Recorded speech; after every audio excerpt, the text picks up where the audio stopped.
last time. Tribute to more girls.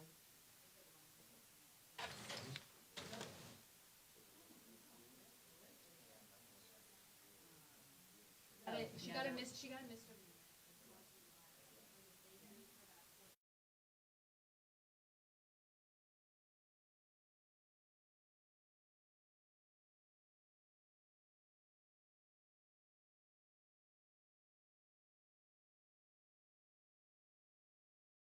Court's back in session.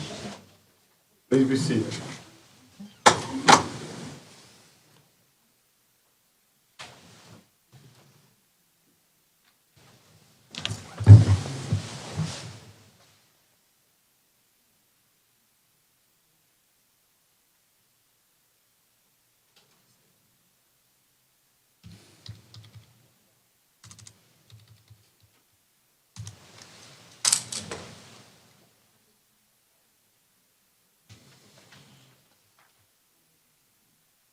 Okay. Madison Beatty. Good afternoon, Your Honor. Good afternoon.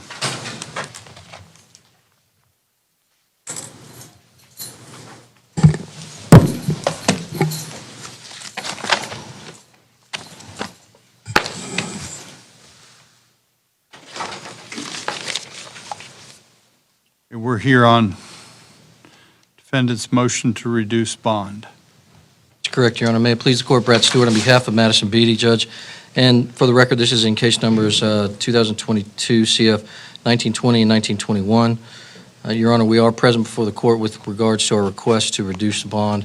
As previously stated, from a posture standpoint, these are cases that were moved up from the juvenile court into adult court based on the nature of the cases. Judge, as it applies first to 22 CF 1920, Ms. Beatty is charged with aggravated assault with a firearm. And within the four corners of the allegations of probable cause affidavit, did the court have an opportunity to review those? I did. Very good.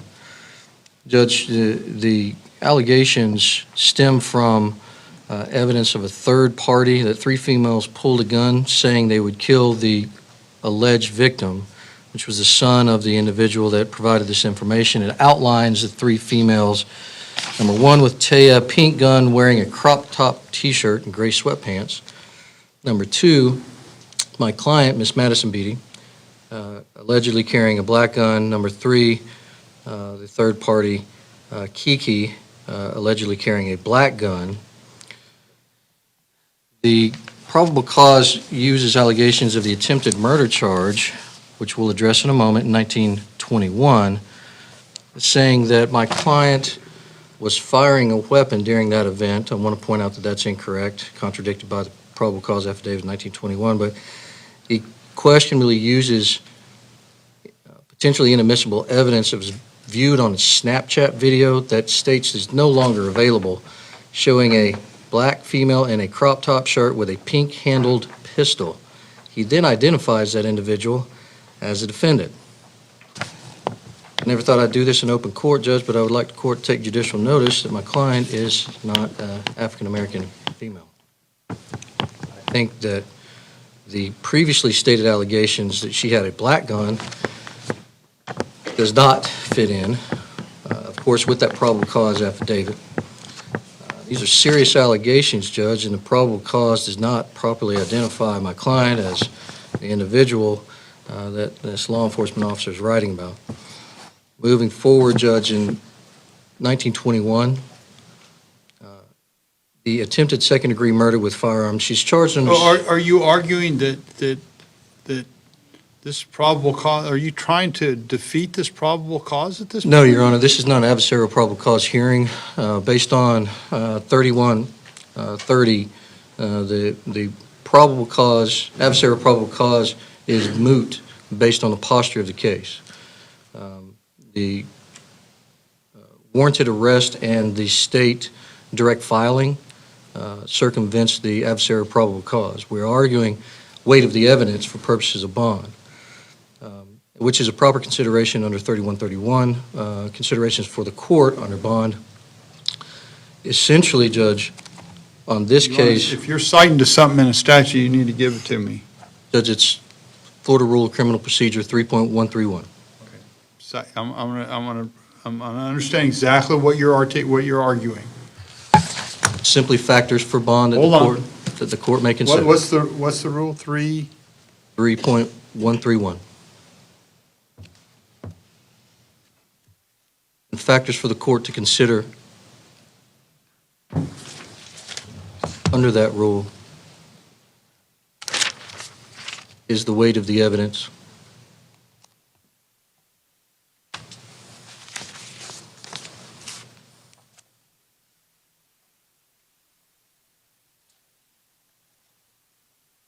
Where?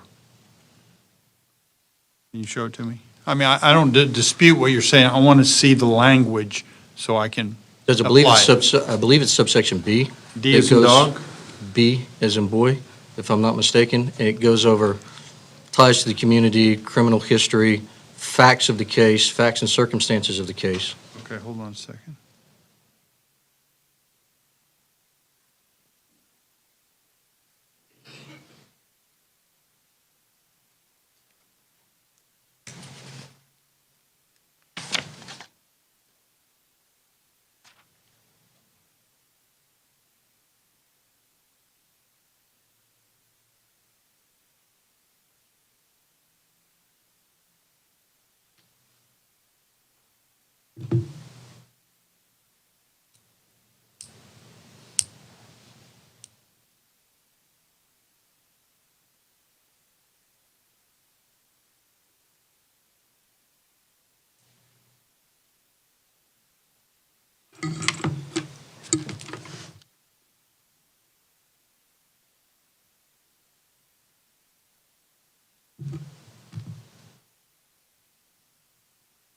Okay. I found it. You were correct. I want to see the way it's worded. Absolutely. Sometimes apply it. Go ahead. Absolutely, Your Honor. Judge, the thrust of that argument ultimately is that there's not a proper identification of my client in the probable cause affidavit. The weight of the evidence in that regard is weak in conjunction with additional factors I will go over. Judge, dovetailing into 1921, she is charged under 782.04. That's the felony murder statute. Again, we run into some serious problems with regards to the element of proof. The state, or the basic facts, I guess, alleged by the state at this point was that my client was the driver. There were 2 passengers in addition to her, 3 total. She stopped at a stop sign. A passenger allegedly exits the car and shoots at the alleged victim. There's evidence of a bullet round entry point in the rear trunk of the vehicle. The rear passenger is injured with an injury consistent with a gunshot wound. All vehicle passengers say they were shot at. The main thrust here, the main point is the only nexus linking my client to this allegation is driving a vehicle and lawfully stopping at a stop sign, lawful obedience to a traffic law. There's no evidence of collusion, conspiracy, enabling. The point is, these are serious allegations carrying the highest criminal liability in our justice systems, charging a minor child with murder. Nothing links her to that shooting. A mere presence is insufficient as a matter of law. That goes to the weight of the evidence for the court to consider reduction in bond. Again, Ms. Beatty is a minor child, one of our most precious resources now more than ever. As previously stated, from a systematic standpoint, it certainly is not in her best interest to be housed by herself alone in the Okaloosa County Jail. We're in a spot where we are essentially isolating her, and she is being treated differently than other similarly situated individuals charged. She is the only juvenile there. It locks down an entire pod, preventing the Okaloosa County Jail from housing at a minimum 20 people. She also is not in school at this point, Judge, certainly in her best interest. And again, she does have local ties. Parents own real property here. They've been here for generations. She certainly doesn't have the financial wherewithal to post the bond that was set at first appearance, Judge. Her mother is here, present. And Judge, what I'm asking is the court allow a signature bond with her mother to sign on with pretrial services and any other pretrial conditions that the court deems reasonable and necessary.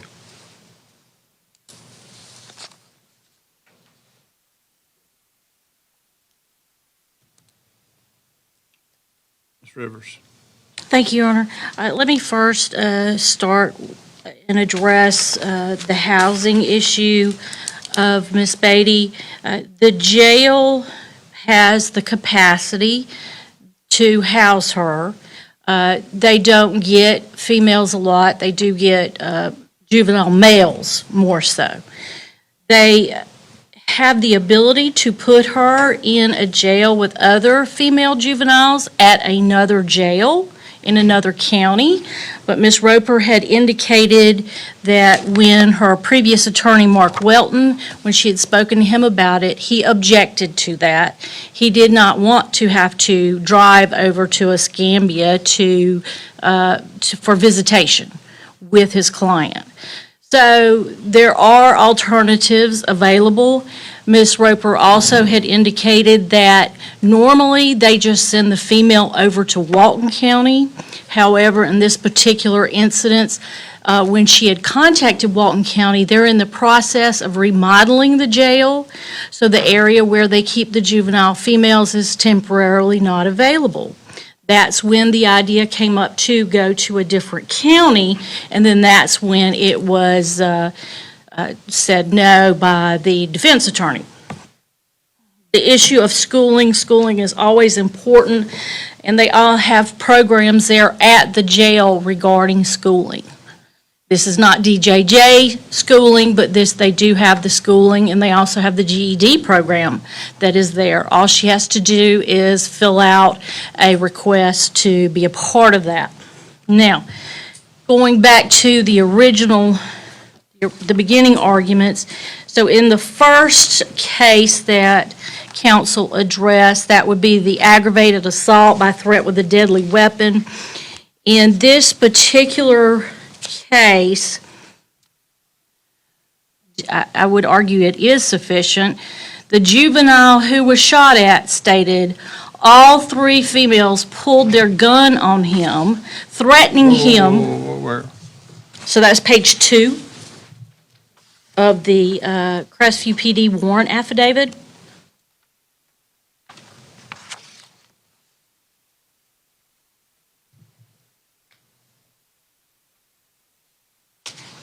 The warrant, which was signed by Judge Jim Ward. Right. And at the top of page 2, Your Honor, page 2 of 3, he stated all three females pulled guns on him, threatening him and saying they would kill him. I do agree that there are some wording issues later on in that paragraph. But as regards to the victim identifying the assailants, he did, and there's even further indications in here about LaPortia Baker attempting to separate the parties. There was issue of describing the guns, one pink, two black, who had which gun. Ms. Beatty was identified as the driver in both of these incidents, and for the court to also be aware, both incidents happened within a short time period on the same day, within the same hour. They went from one place to the next. And and then moving over to the next case, that would be the attempted second-degree murder with a firearm. It's attempted, not a murder, but attempted, and it is alleged that she is an accessory to the crime, that they drove around, which is on video, circled more than once stopped, her girlfriend jumps out of the vehicle and fires approximately, well, they found 10 shell casings right there where it was seen on video where she was. The indication from the police is that the subsequent shooting where the backseat passenger was injured occurred at a different location. The police also had put, I believe, in the report that due to the angle of the bullet hole entry, that it was impossible watching the video as to where the boys had been standing to where they could have possibly even have shot at them. There was also witnesses there. There's a video of one gentleman who at first thought that they were shooting at him and ducked. And he did not say that it was, the boys were shooting. It was the girls in the vehicle. The girls were the ones that were firing the shots. And I agree with Mr. Stewart, this is a very serious case, and therefore the court felt apparently that it was necessary to set a very high bond. The fact that she is a child should not make this better or worse. It is the fact that she is 17 years old and she is alleged to have committed a very serious crime, not one but two, within a short period of time with her girlfriend. Your Honor, if I may.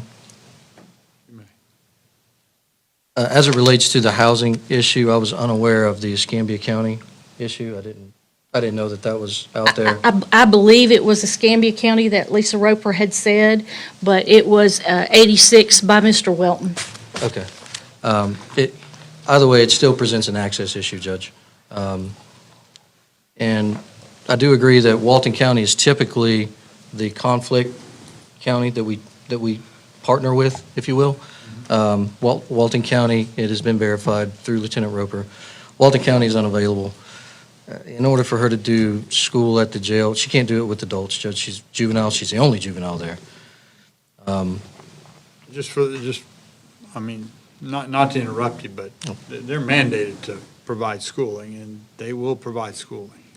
And they do. The way they do it, there's a lot of different ways to do it, but they are required Yes, Your to Honor. do it in all the jails for the Absolutely. juveniles. And I understand, I do understand and respect that, Judge. It just, May not be optimal, I'm not saying that, Right. but and that's kind of my point, Judge. It just Well- goes into the logistics of it. it's different than saying that she's not in school. This Currently, is what she- you said, not in school. Currently, she isn't. Well, They are required to provide that access, yes. And, Your Honor, if the court is inclined to reduce the bond, we would ask that she be given an ankle monitor and pretrial services. But the state is asking that the bonds remain the same.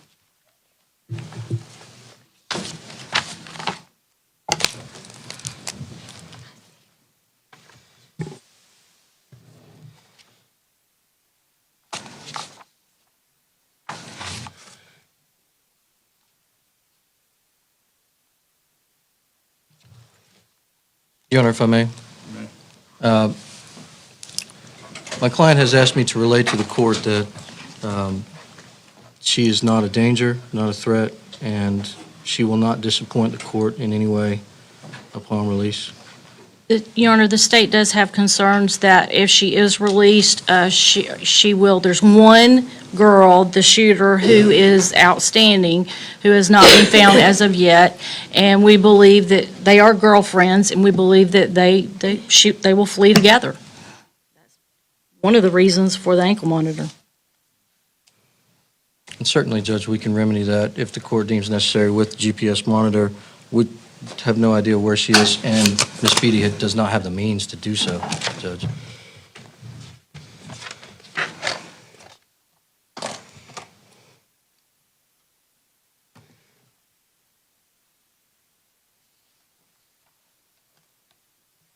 okay, anything further? No, Your Honor. Okay. I'm going to take a short break, and then we'll come back and the court will make a ruling. All right.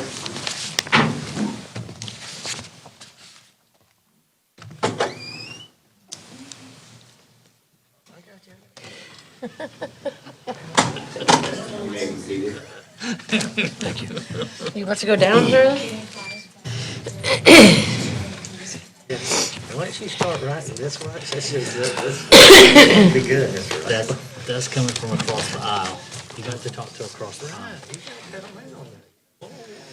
You want to keep it simple? Listen, and you can do that.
The court has considered the motion to reduce the bond, and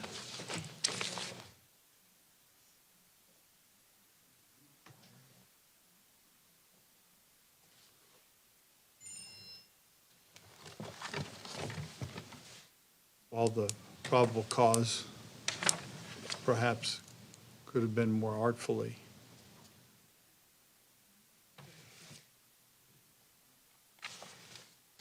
reduced as it relates to the attempted felony murder.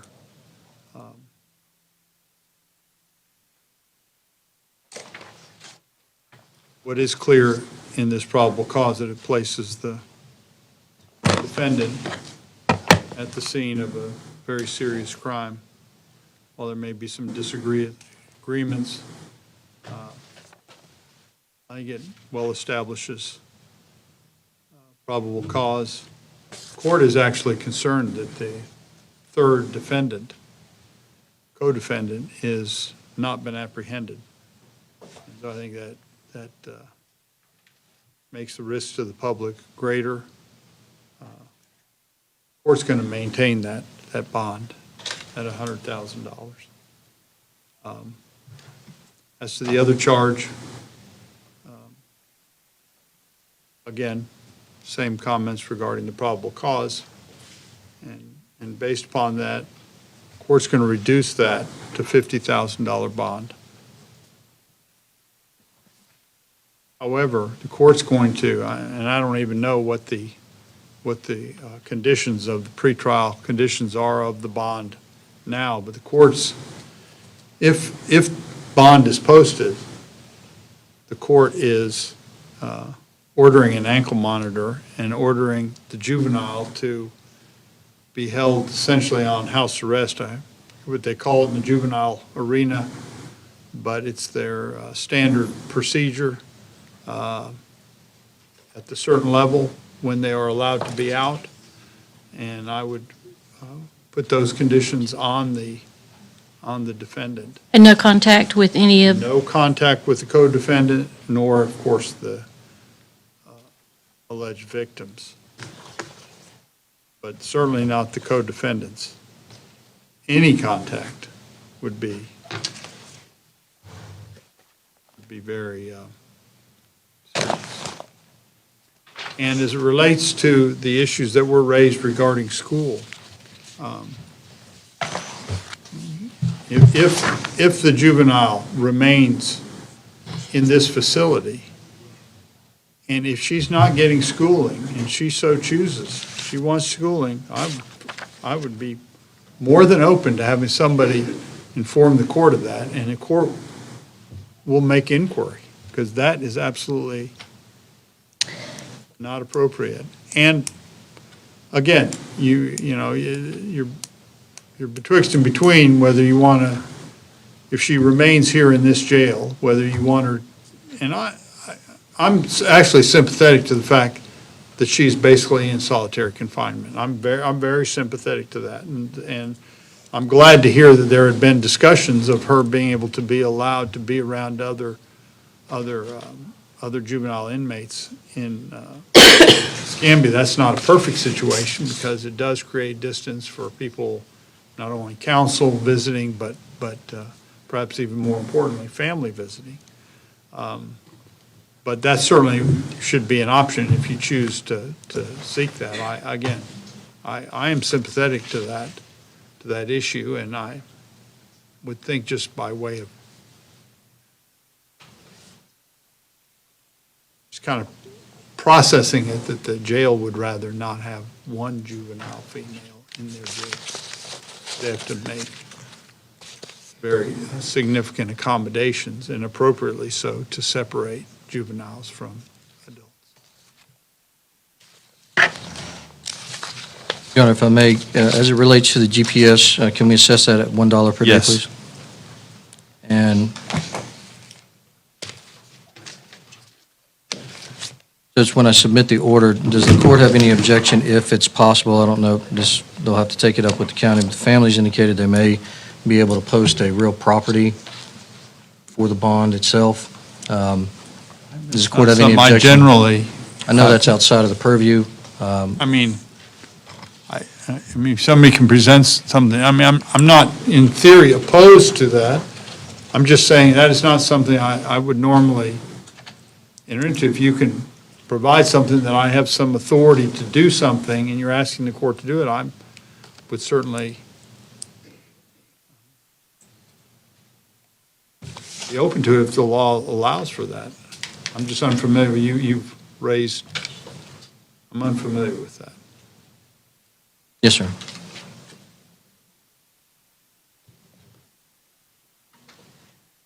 Very good. Judge, that's all I have before the court. May I be excused? Yes, sir. Thank you. Thank you, Your Honor. Have a good day.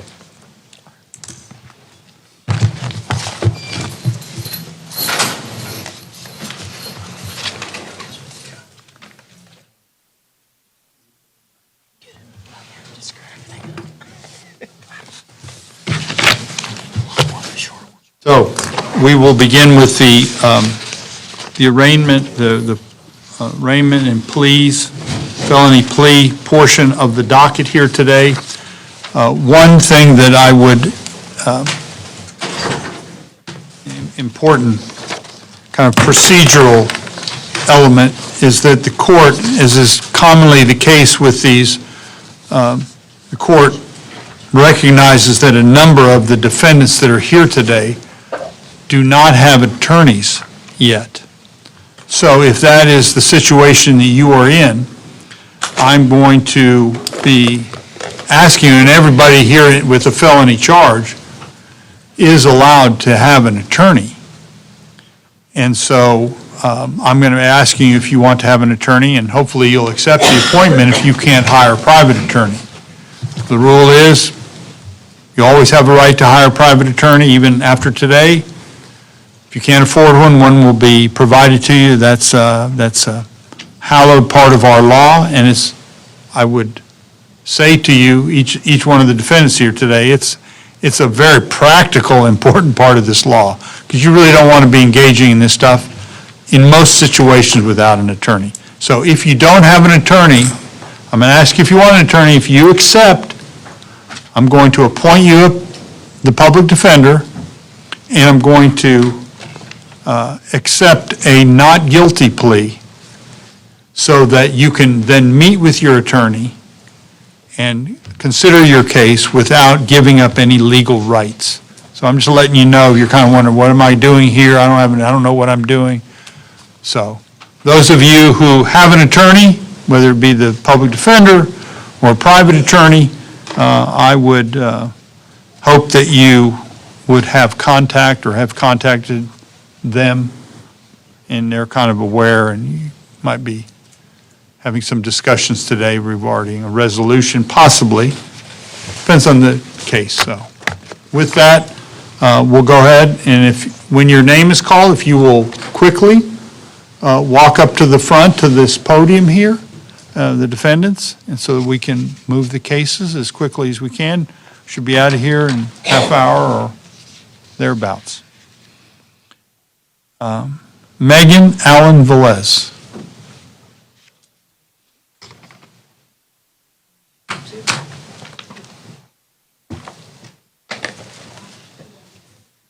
Casey Etheridge from Miss Allen Velez. We're here in 2022 CF 1776, and we'll be entering a plea of not guilty today and setting it for the next pretrial conference date.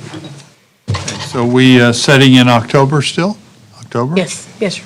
So we'll come back October 24th at 9 a.m. Thank you. Thank you. Stephen Arp.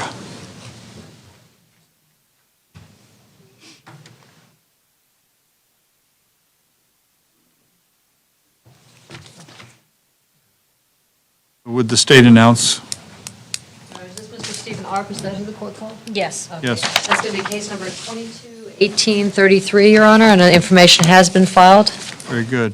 So, Mr. Arp, as I said, you do have a right to an attorney. You wish to have an attorney appointed? Yes, I do, and I plead Court not will guilty. appoint the public defender. Court's going to issue a not guilty plea on your behalf. And we'll come back on October 24th for your pretrial docket day, 9 a.m. Miranda Ballantyne.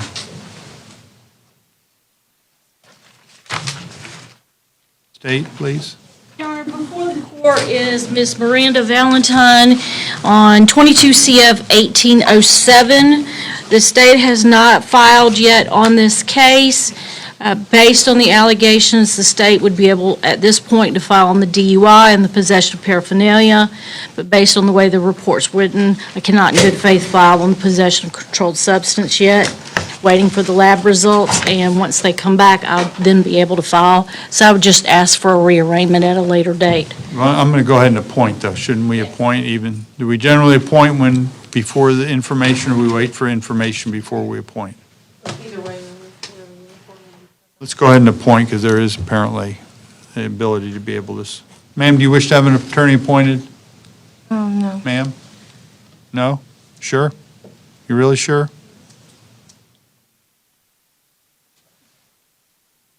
Okay. So we'll come back on rearrangement on, when's our next day? September 8th at 2 o'clock. And by that time, probably get, information will be filed, and you can figure out where we're doing. In the meantime, really think about that lawyer.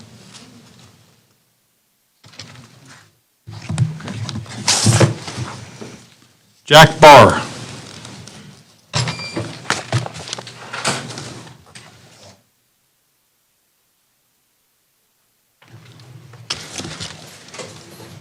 Casey Etheridge for Jack Barr, and we're here in 2022 CF 1851. May I have one moment, Your Honor?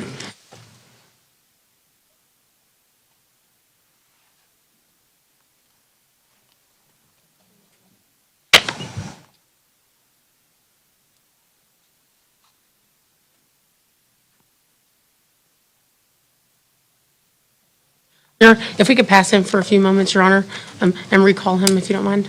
Very good. Yeah, I believe we're resolving it today, so. Thank you. Thank you. Ariel Bell.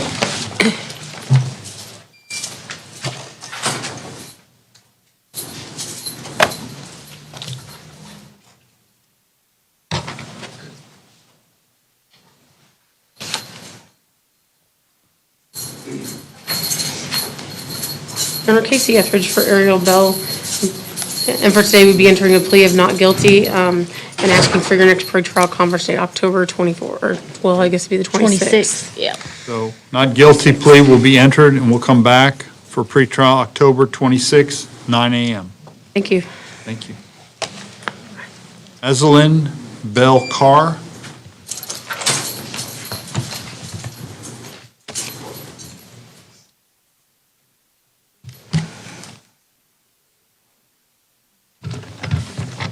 Ms. Carr, do you, as I mentioned to you before, you do have, this is case number 21 CF 1354, you do have a right to an attorney. Do you wish to have an attorney appointed? Yes. Court will appoint the public defender. Court will enter a not guilty plea. And we'll come back on October 24th at 9 a.m. for pretrial.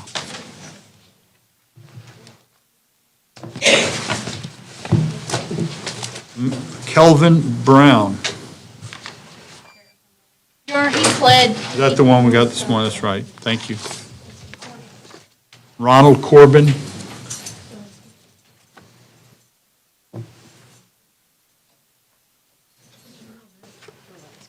This is Mr. Brown, Your Honor. I believe he was still We transferred. resolved this morning. Yep.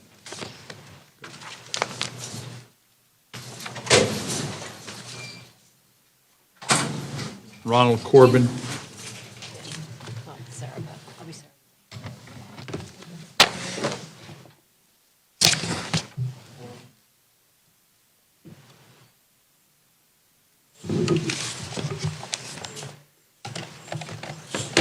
Casey Etheridge for Ronald Corbin. And Your Honor, we'd be entering a plea of not guilty and setting this for the next pretrial conference date, October 26th. Very good. We'll continue, enter not guilty, and we'll come back on October 26th, 9 a.m. Thank you. Ashley Cornish.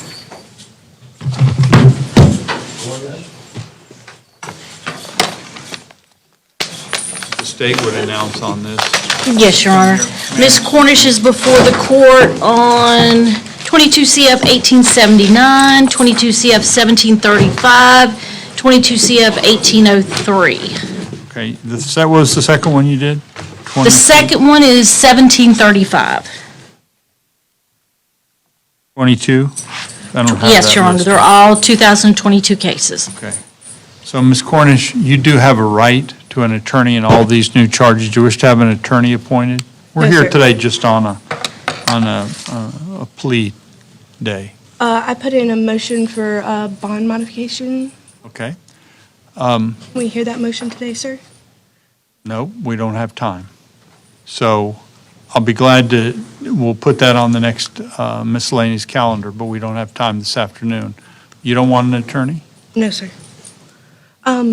Ms. Rivers, what is the offer on this? Would you be willing to accept 30 days credit for time served on the paraphernalia and the possession charge with a $250 fine to be run concurrent, adjudication withheld, paid prosecution and court cost on both of those misdemeanor charges? And would you be willing to accept 2 years probation on the aggravated assault with a deadly weapon, a $500 fine, court cost, prosecution fee?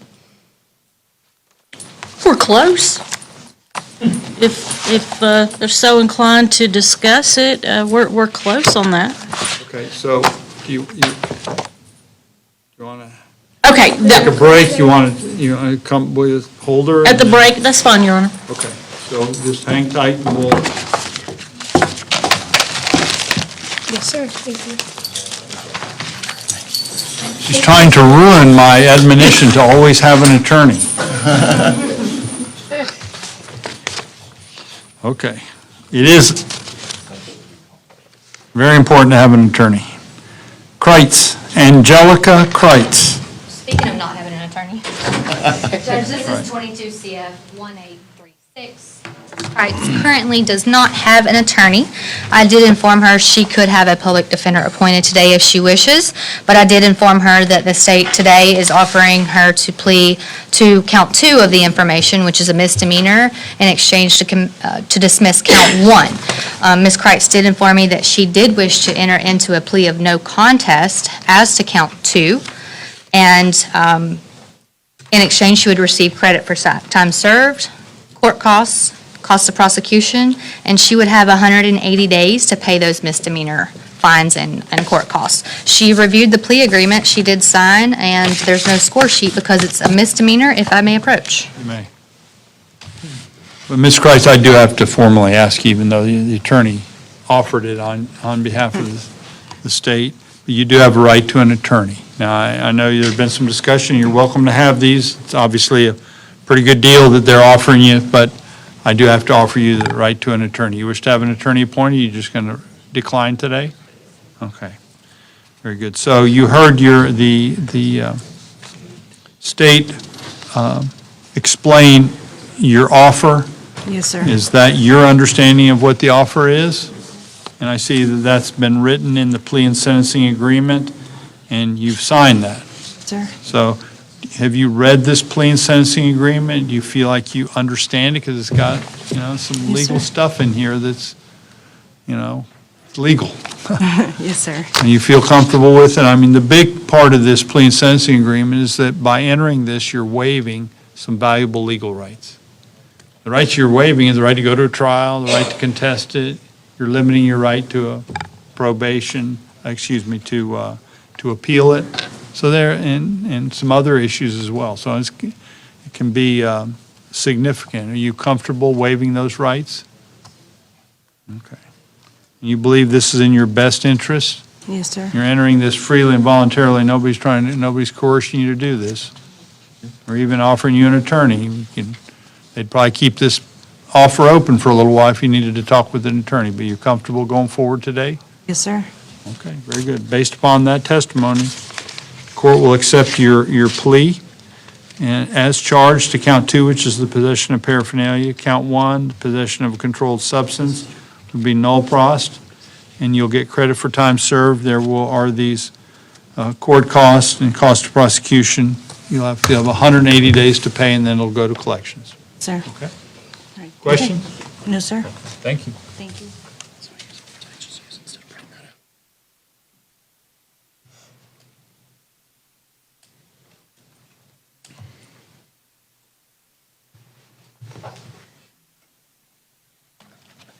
I've got Delahoe. Is that one of yours? That was an add-on, I think. I just want to, Mr. Delahoe, who's got that? It's 22 CF 1704, I don't know. That's correct, Your Honor. Are you It was familiar? a- Okay, you've got that. It was Is that a- one of yours? Yeah. Okay, thank you. Casey Etheridge for Mr. Hilder. We were actually appointed day before yesterday, I guess. We don't have a file yet, so Okay. this is, we'd be entering a plea of not guilty for today, and asking to set this for the pretrial conference on 10/24. October 24th at 9 a.m. pretrial. In the interim, Mr. Delahoe, make sure and get together with the public defender and go over your case and give you different options and whatnot, okay? Yes, Your Honor. Okay, thank you.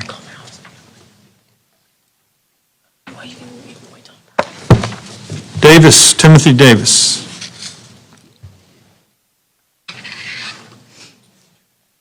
Timothy Davis.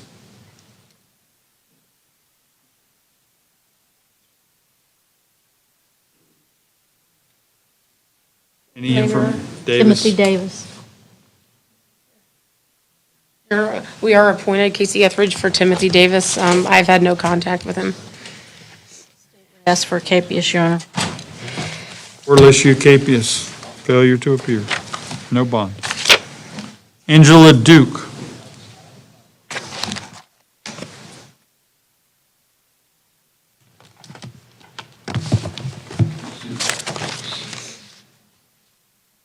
The state go ahead and announce. Yes, Your Honor. Ms. Duke is before the court on 22 CF 1865. She's charged with possession of a controlled substance.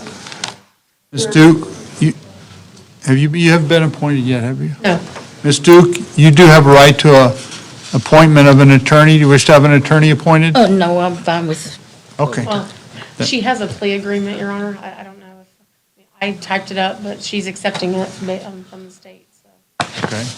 Well, and I understand why you might not want to be appointed, so go ahead and, why don't you explain the offer, Ms. Rivers, if you have that one before you?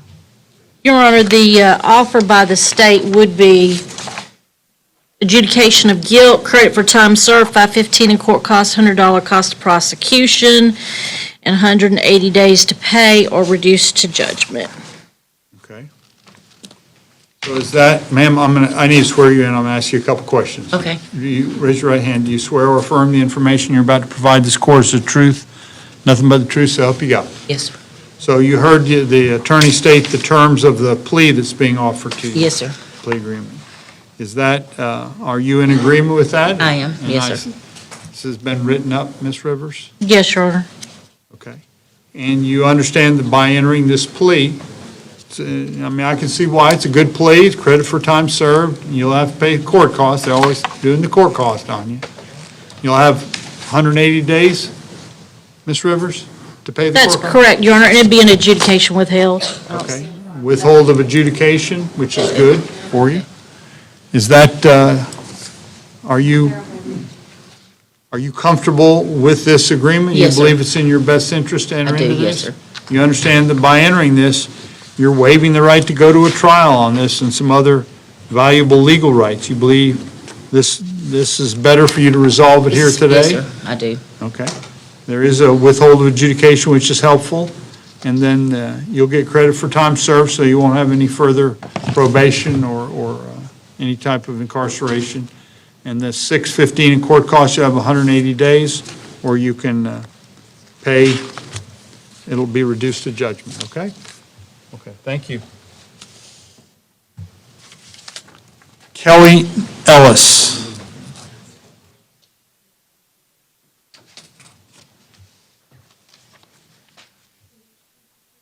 Kelly Ellis, state, State would request a capias. so ordered. Christopher Gorham, without bond.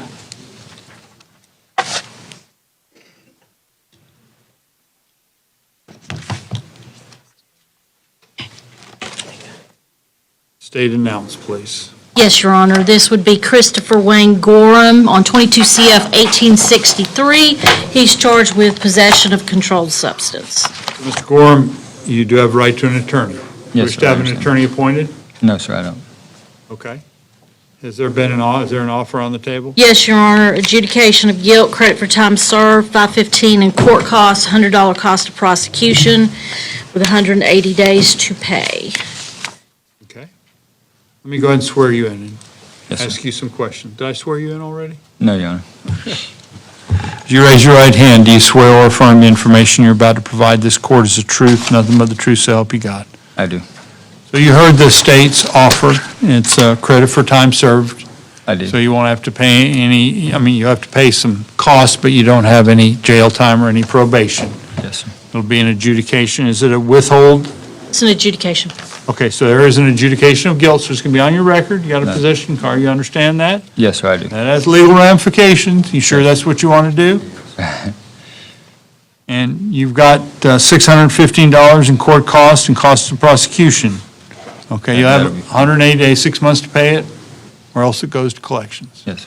Is that your understanding what the deal is? Yes, sir. I You believe it's understand. in your best interest to enter this? I do. Okay, you understand this final resolution, you're waiving the right to go to a trial? That's fine. Okay, you good with that? Yes, sir. Okay, nobody's trying to course you to get you to enter into this, are they? No, sir. Okay. Very good. Based upon that, the court will accept your plea agreement, and you'll get credit for time served, and the $615 in court costs, 180 days to pay. Thank you, Your Okay. Honor. Thank you.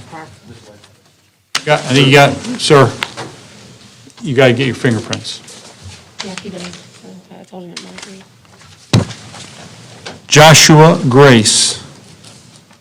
Your Honor, Mr. Grace is before the court on 22 CF 1887. Agreement in this matter. The only thing I did mention is there is an adjudication. Okay. Mr. Grayson. Does she have put withhold? That you have a price on this, there has to be an adjudication. Right there.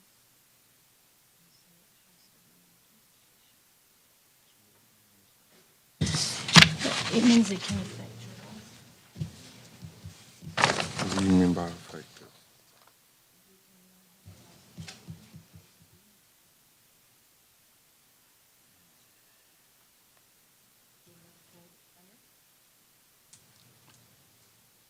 Mr. Grace, did we announce the case number? I believe we did, Your Honor, but in case I didn't, it's 22 CF 1887. Okay, so Mr. Grace, if I know you have some discussions. It's always a little bit tricky when you don't have an attorney. You do have a right to have an attorney appointed. We can continue to enter a not guilty plea. You can talk to your attorney, look at the plea they've offered you. And they're not going to pull that plea from you here they'll keep it open until we come back for the next hearing. So I'll take the deal. Take what they're offering? Okay, you want to announce the deal?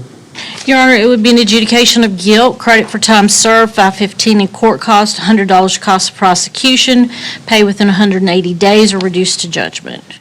All three counts? That's correct, Your Honor. Mr. Grace, would you raise your right hand? Do you swear or affirm the information you're about to provide this court is the truth, nothing but the truth, so help you God? Okay. You heard the state announce the plea agreement, so it's obviously it'll impact your record because it'll be adjudication of guilt, right? You understand that? And that you will get credit for time served. You're not going to have to spend any more incarceration, no probation. You will have to pay court costs and fees, you have 180 days to pay that. So you understand that by doing this, it's the final resolution of your case. You're waiving the right to go to a trial. You understand all that? You feel like you understand this plea and sentencing agreement? I see you've signed it. Yes, sir, I You do. feel comfortable with it? You believe it's in your best interest to enter into this? Okay. Have any questions? Okay. Court will accept your plea, and will sentence you to credit for time served, $615 court costs, cost of prosecution, have 180 days to pay. John Harvard.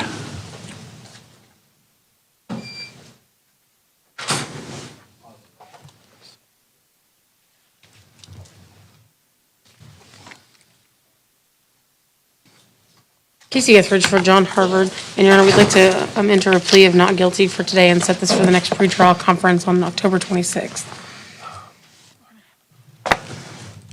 Very good. The court will enter a not guilty plea. We'll come back on October 26, 9 a.m. Ryan James. Next week. Your Honor, he was in the court yesterday. Yes, sir. I believe we addressed everything yesterday. Ryan James. I need to get out. I need to go. Next week, ball here? Ryan Dimitri James. Yeah. Oh, come on in. Come on in. Did we deal with this yesterday, Ms. Etheridge? I didn't, because I think RCC he has cases with RCC as well, so I think that may be the confusion. Okay. But for the record, if you want to enter a not guilty plea, in case it was not written down. Yes, ma'am. Yep, not guilty. And set Place this for on the next pretrial 10/26. conference. Yes. And I would ask that Regional Conflict Counsel be appointed since they are. He has a bond hearing coming up. It's supposed to be today. He says he was supposed to have a bond hearing today To have my bond reinstated, sir, you said it was supposed to be done today. That's what I was supposed to with come back. Ms. Flowers, I With guess, Ms. because it Flowers. wasn't. I have not received any bond motion. Yeah, we're not Except doing from any, unless the other later lady. this afternoon, we don't have any bond. We had one I don't know special. if it's on the No, it's to have my 2 o'clock. bond reinstated. Well, that's the same thing. On the Okay. 2 o'clock docket? No. Only the lady that was representing herself earlier is the only one that's, for today, that's got the bond motion, other than the add-on that Mr. Stewart did that we've already addressed. Maybe she just hasn't filed it yet. Probably more important anyway, you get your attorney to argue for you for the reinstatement. So are you substituting regional conflict? So I'm just on this one case. They have several other cases. Okay. Yeah, so, Okay, that's fine. yeah, I don't know anything about the other cases. So if you can go ahead and schedule up Yes. whenever you have the next hearing, we'll try and deal with the bond hearing if you want. We can probably do it Sure. on the 29th Okay. Of when, sir? September. Okay. I'll send her an email when I leave. We can just put that down for a bond hearing then. But we'll do the regular not guilty and come back on October 26th. And then September 29th in the morning, 9 a.m., do the bond hearing. Thank you. Thank you. Kamari Joseph. Kamari Joseph. Casey Etheridge for Mr. Joseph. We're here in 2022 CF 463. Mr. Joseph would like to enter a plea of no contest and accept the state's offer. It'd be for adjudication withheld, credit for time served, $515 in court costs, $100 cost of prosecution, $150 in public defender fees, and 180 days to pay or reduce to judgment. Mr. Joseph, would you raise your right hand? Do you swear or affirm the information you're about to provide this court is the truth, nothing but the truth, so help you God? You heard your attorney state the terms of your plea. Is that what your understanding of the plea agreement is? And are you in agreement with that? Okay. Have you read this plea agreement? Because it deals with some legal stuff. Understand you're waiving the right to go to a trial. You're waiving some rights. And when you enter into this plea agreement, you just want to make sure you've had all your legal questions answered by your attorney. You got any questions about what this means? Okay. You believe this is in your best interest to enter into this now? Okay. Very good. Based upon your testimony, the court will accept your plea, being withhold of adjudication, credit for time served. All the court costs and fees have to be paid within 180 days, or they go to collection, go to judgment, okay? Any question? Okay, thank you. Joshua Lux. How do you pronounce your last name? You said it right last time, Lux. Your Honor, Tim Gibbs on behalf of Mr. Laux in 22 CF 1806. Your Honor, we have reached a plea agreement. I have a written plea as well as a score sheet, if I may. Thank you.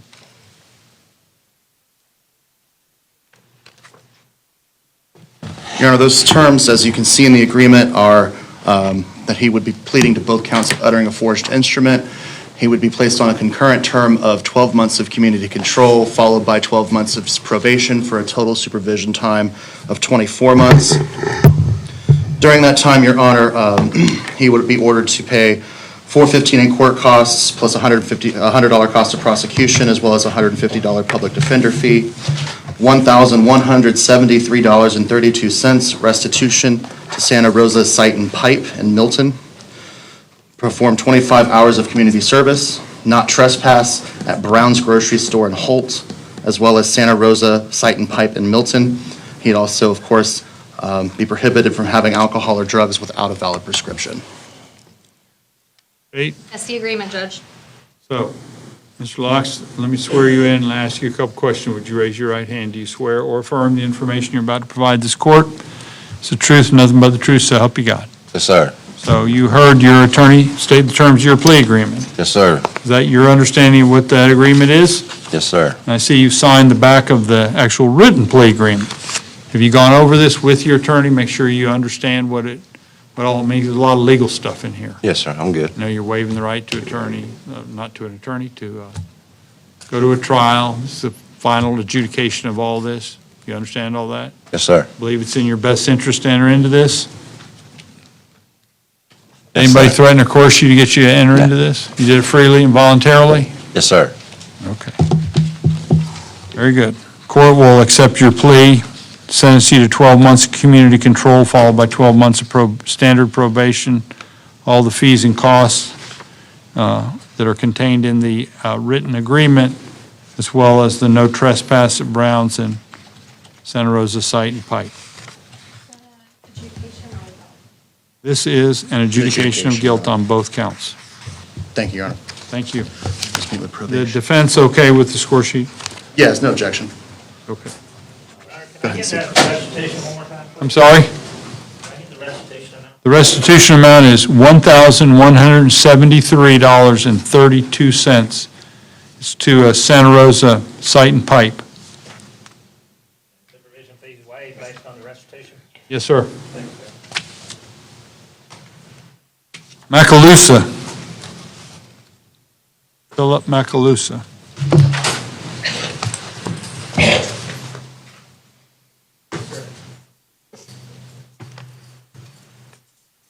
Your Honor, Tim Gibbs, on behalf of Mr. Philip Okaloosa, is present in the courtroom, 22 CF 1739. Your Honor, he's also currently being held on 22 CF 2098, which is set for plea day September 29th. At Mr. Okaloosa's request, I do want to make an oral motion to reinstate his bond in the present case. It was revoked, of course, due to a new possession charge that he received recently. He is a combat veteran, has PTSD, has a TBI. He does have somebody local here that he can be in contact with, as well as myself, to ensure that he is in court. And he would be able to make that bond if it was reinstated, as well as the current bond on the new case. What's the current bond? Current bond, I believe he's already bonded out on the current case. That bond was revoked. We're asking to reinstate that. The new case, I believe it was $100 to a bondsman, so I think it was $1,000 cash professional, $100 to a bondsman. What's the new charge? Possession, Your Honor. They would object, Judge. He violated within a month of posting bond on the first charge for the exact same charge. I take full responsibility of that, sir. You don't need to speak, okay? You have a right to remain silent, so you don't have to say anything.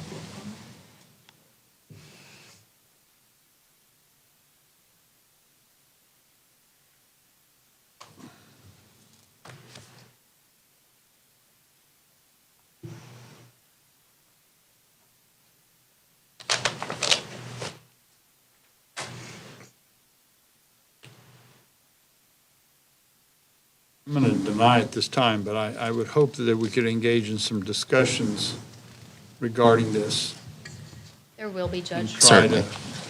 Because I think there can be some positive outcome. I know it doesn't seem like it now, but this isn't the end. We're going to work with you, try and find out some stuff.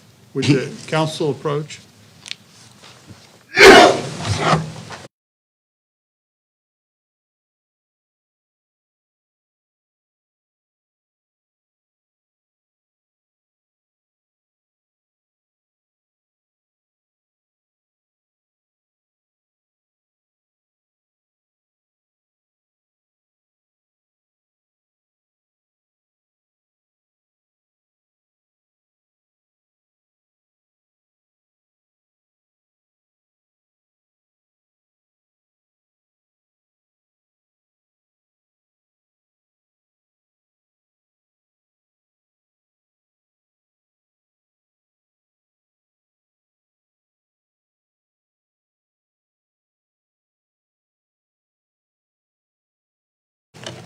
we're going to look at vet court, okay?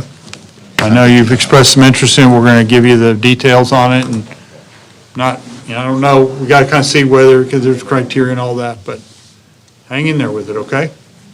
The end of that tunnel, okay? I'm going to have Mr. Rivera come talk to you as soon as he can, okay? Yes. Can we go ahead and enter not guilty? Let's set it for October 24th if we can, judge on both cases. October, 24th. Staying here till October 24th? Maybe, maybe not. We'll see. We'll have Mr. Rivera come talk to you. Maybe you can get out sooner. We'll have to look at that, okay? We have options. Put him on the 26th right now. I'm sorry, yes, 26.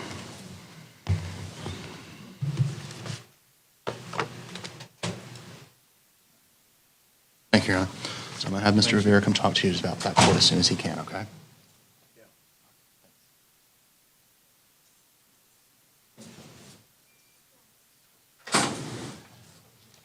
Justin Maddox.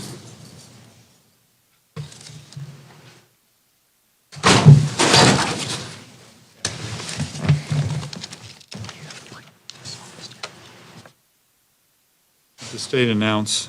Judge, this is 22 CF 1843. And he also has 22 CF 1754, which I'm indicating Mr. Russell is already on the 1843 case, but not on the 1754 case. Okay, have we already got a plea on the 1843? I don't have that on my calendar.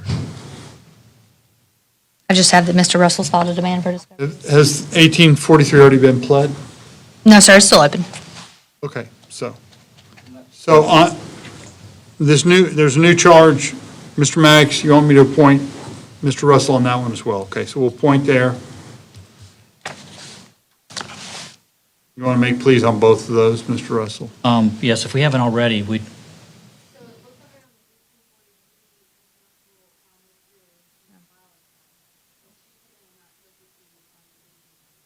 Okay. So we're going to put in not guilty on this 1754, and if you withdrew already, we'll probably go ahead and do the same on the other one, so you'll just have one, the same attorney. I'll look and see if there's a conflict, Judge. If it's been recently that we've withdrawn, the conflict still probably.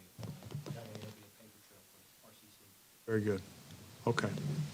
What- Thank you. You got to figure out who your attorney is and try and meet up with them, okay? What date is the other case set on, Madam Clerk? Yeah, we'll set both of these on pretrial on 10/24. Thank you, Your Honor. Thank you. Trevor McDonald.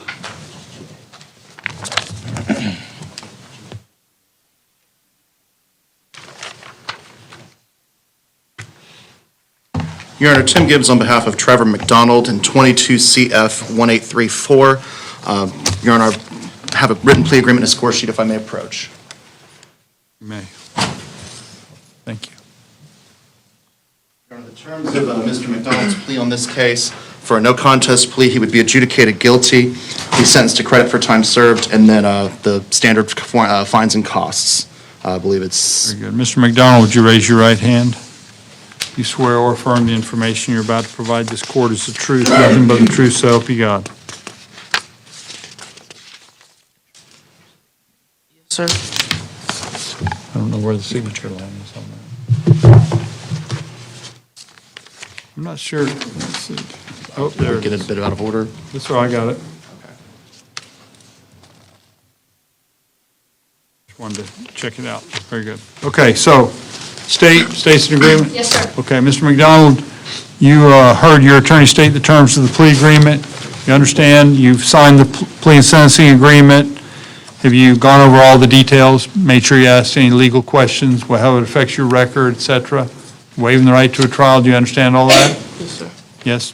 Gotta speak up, we're actually recording this, that's why. Yes, sir. Okay, so, and you believe this is in your best interest to enter into this here today? Yes, sir. Okay, very good. Based upon that testimony, the court will accept your plea, no contest, there'll be adjudication of guilt, credit for time served, $615 court cost, $150 in public defender fee. Isn't it $515 in court cost? $515 for drugs, that includes the $100 cost of prosecution, Judge. $615 plus $150 PD fee. all payable in 180 days, or it'll go to collections, okay? Yes, sir. Any questions? You can go get a payment plan with the clerk. Yes, sir. Okay, any questions?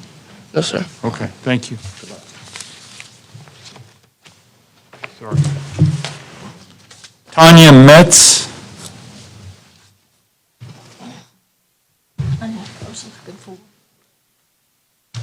Your Honor, this is 22 CF 1811. Ms. Metz has been charged by information, one count of possession of controlled substance, one count of possession of drug paraphernalia.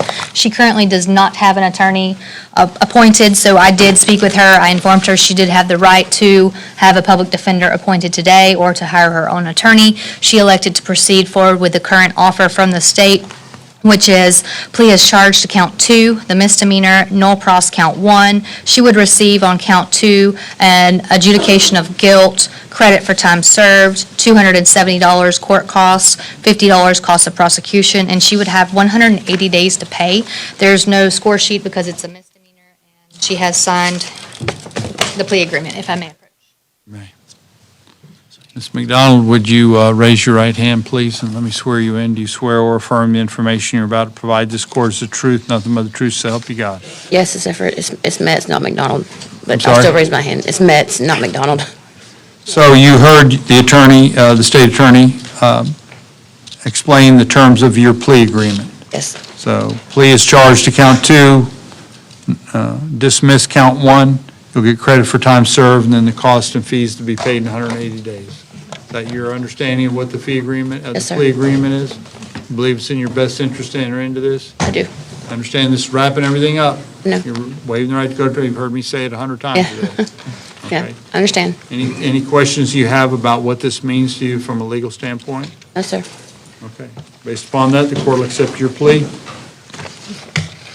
Thank Plea you. is charged to count 2, null pros count 1, and credit for time served, all costs payable in 180 days, or it goes to collections. Thank you. Thank you. Have a nice day. Damian Mitchell. Your Honor, I represent Mr. Mitchell in 22 CF 1615. My understanding, Your Honor, is that he is currently in the Escambia County Jail on a VOP due to these new charges. I would just like to, if I could, possibly go ahead and tender a not guilty on his behalf so we can try to get him transported later on if need May we be. confirm that he's over there? I can look now if you would like, Judge. Just, if he's not over there, you need, I can look today and update the court today. I'll allow a not guilty plea to be entered. I'm assuming it is, but if he's not there, if somebody would let me know, we'd probably have to take a different course. But we're entered not guilty. You want to just come back on the pretrial? 10/26 or 24, either one. October 20, we'll go 26 are the inmates, so. Very well.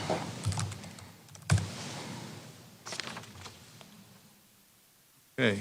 My confirmation, Your Honor, is that he is currently still in the Escambia County Jail. So I've got Devin Napier, which is a regional conflict case. Judge, this is 22 CF 1889. Mr. Napier's been charged by information with one count of possession of controlled substance. Oh, they have? Okay. So your attorney has already submitted a written not guilty plea, Yes, sir. okay? So you've been, obviously, be in contact with her. We're going to come back on October 24th at 9 a.m. for pretrial. And just try and meet up with your attorney before then and kind of go over what your options I are. actually don't know who my attorney is because my girlfriend that I was arrested with, we had the same attorney, and that was a conflict of interest, so then I was supposed to get a new attorney, and I haven't had any information, because I'm from Indiana. That's why you've gotten Ms. Flowers. That's the conflict counsel. Miss Flowers? The other, your girlfriend probably got the public defender when they're staying, those are the ones that are right behind you. So Ms. Flowers is the regional conflict, it's the conflict counsel. So you've got the right attorney. Flowers is the one. How do I get into contact with her? Jennifer Flowers. Jennifer Flowers, Do okay. you have a number or what? It's called Regional Conflict Counsel. Yeah, it'll be in the phone book. We should have a number for you, but we don't. Okay? Okay, thank you. Okay, thank you. Good luck. David Nelson.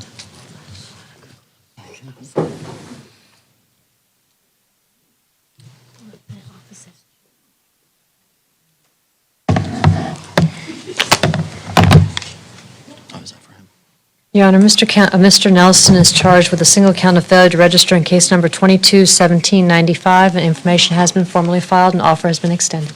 Your Honor, Tim Gibbs on behalf of Mr. Nelson, 22 CF 1795. This morning, or this afternoon, Your Honor, he'd like to enter a plea of not guilty. If we could leave this on pretrial 1024, seek to resolve it by that We'll come date. back, enter not guilty plea, and come back on October 24th at 9 a.m. Thank you very much. Yeah. Jacob Packard. Marnie Packard.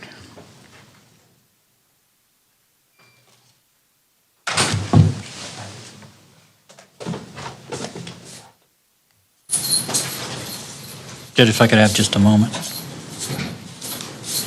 You can bring Pryor back over, because we did him this morning, right? But he does not need to be here. She can always petition to change it later. While Mr. Russell's Sure. Okay, great, yeah, I know. Thank you very much. Charles Russell, Public Defender's Office. Judge, this is Jacob Packard. The case on the docket is 22 CF 1877. We've reached a plea agreement with the state. In exchange for a plea of no contest on count 1, it's going to be a withhold of adjudication. On count 2, it's going to be an adjudication of guilt. It will be 12 months probation on each count concurrent, waive the cost of supervision, pay court costs, $100 cost of prosecution, $150 public defender fee, submit to a substance abuse evaluation and any recommended treatment, be subject to random urinalysis.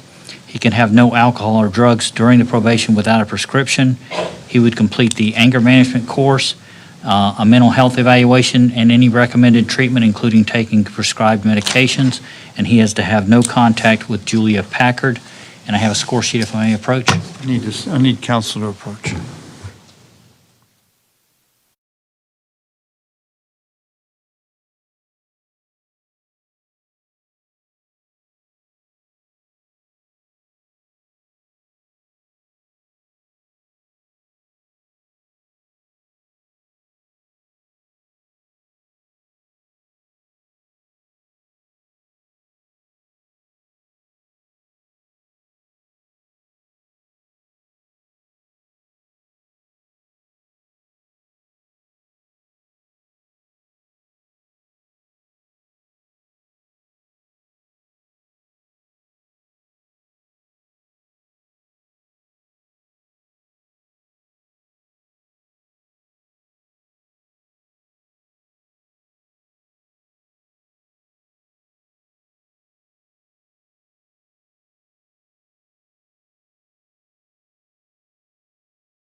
Very good. So, Mr. Packard, would you please raise your right hand? Do you swear or affirm the information you're about to provide this court is the truth, nothing but the truth, so help you God? Yes, sir.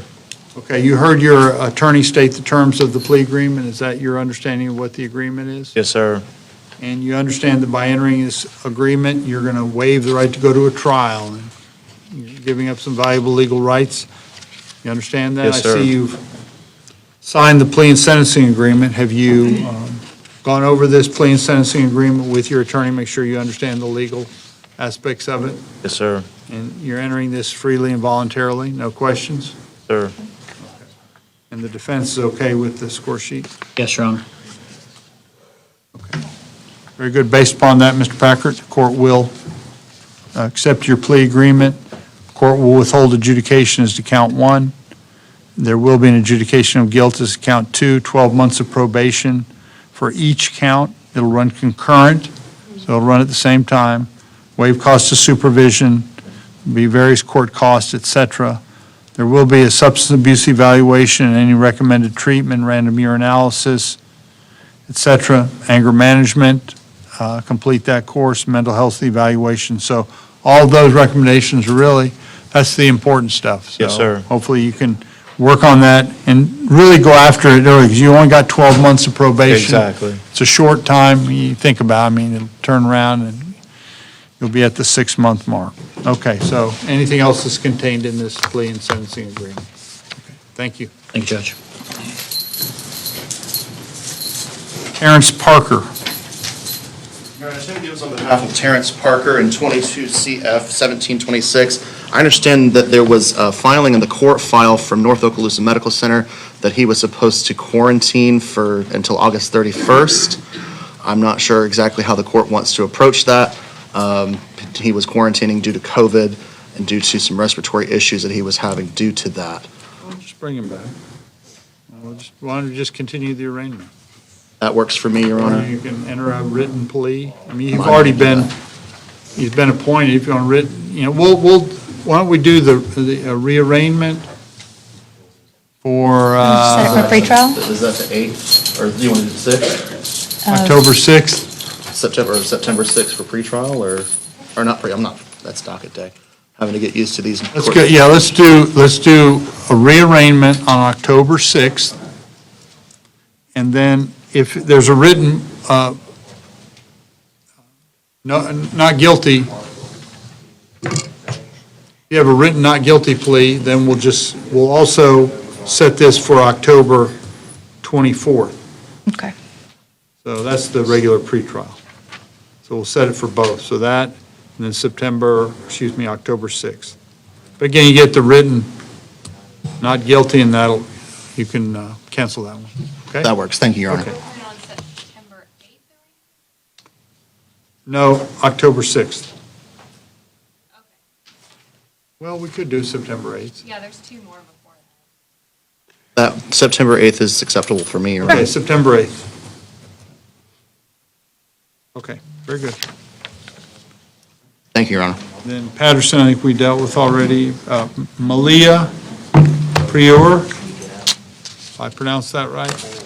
How do you pronounce your name? Prior, Your Honor. Prior? Sorry. Just because he's going to have some questions for you.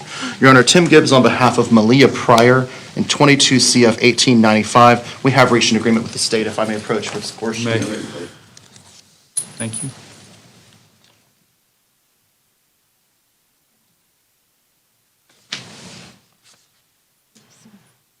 I'm going to go ahead and announce the agreement. Your Honor, she's charged with the 1 count of possession of controlled substance methylphenidate and 1 count of possession of paraphernalia. On both counts, Your Honor, she would plead no contest. She would receive a withhold of adjudication, credit for time served, court costs, appropriate court costs, I think that's 100 costs of prosecution, 515 court costs, 150 PD fee, due within 180 days, and that would be the total terms of the sentence, Your Honor. Good. State in agreement? Yes. Okay, Ms. Pryor, would you raise your right hand, please? Do you swear or affirm the information you're about to provide this court is the truth, nothing but the truth, so help you God? Yes, sir. Okay, you heard your attorney state the terms of your plea agreement. Is that, you can put your hand down. Bye. That's all right. Is that your understanding of what the plea agreement is? Yes, sir. Withhold adjudication for both, you'll get credit for time served, so you don't have to serve any more time, no probation, you got fees and costs, but there is a withhold, so I mean, you gotta, it affects your record, so I just want to make sure you've gone over with your attorney, and this is what you believe is in your best interest. Yes, sir. Okay, do you have any questions about what we're doing? Okay, based upon your testimony, the court will accept your plea, withhold adjudication for both counts, credit for time served, all the court costs, fees, et cetera, payable in 180 days. Defense is okay with the score sheet? No objection, Your Honor. Thank you. Okay, good luck, man. Thank you. That's just your information, your formal charges. Stephen Renfro.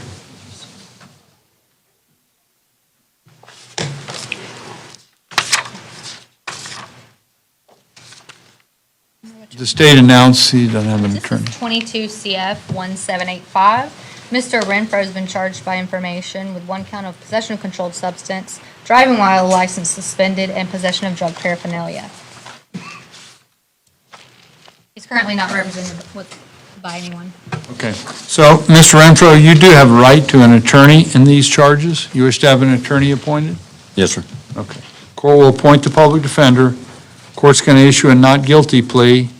We'll come back on October 24th at 9 a.m. for pretrial. Thank you. Just stay in touch, and you may have some discussions about this in the meantime. Tabitha Rents.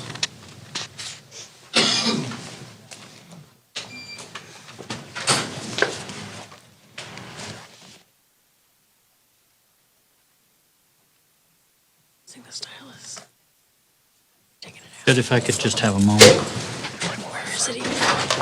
Got it.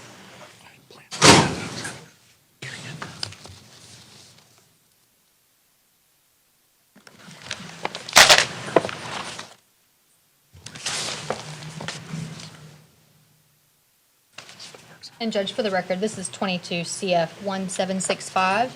She also has 19 CF 1881. Thank you. 22 CF 1881? 19 CF 1881 Oh, and 19. 22 CF 1765. Correct. Charles Russell, Public Defender for Ms. Rents, who's present. The 19 CF is a VOP, Judge, so if we haven't already, we'll deny on that. And the 22 case is set for felony plea day today. So at this time, we're going to enter a plea of not guilty, request trial by jury, and 15 days to file any pre-arraignment motions. We'll come back on October 26th for pretrial at 9 a.m. That's yours. Did you get the other one on the violation to deny? Yes, we'd like them both to track to 1026. Jared Riley.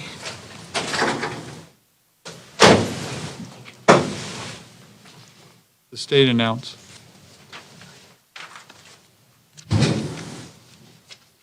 You can just come over here. Your Honor, Mr. Jared Riley is here in case number 221745. He has been charged by information for 3 counts of child neglect without great bodily harm. Riley, you do have a right, as I mentioned to Oh, you. I'm not guilty, but I wanted to say something, if that's possible. Hold on a second, let's just take one step at a time. Yeah, you can say something. Okay, You do have a right to an attorney. The purpose of this hearing today is just to enter a plea. okay. If you do have a right to an attorney, you're going to hire a private attorney, or you want a public defender? Well, my co-defendant has a puppet defender, so they said it was a conflict of interest, so I wouldn't be appointed one. Well, we have to appoint one, and then they'll rotate out. Okay, But today, I'm going to just go ahead and appoint, and then, but you're right, there'll be a conflict, and it'll go to the Office of Regional Conflict. But I'm going to go ahead and enter a not guilty. I assume that's what you want to do here today? yeah. Correct, Judge. And then we'll come back on October 24th at 9 a.m. And you should get notice of the proper attorney, and then you can meet up with them. All right, thank you. Okay? Joseph Tolles.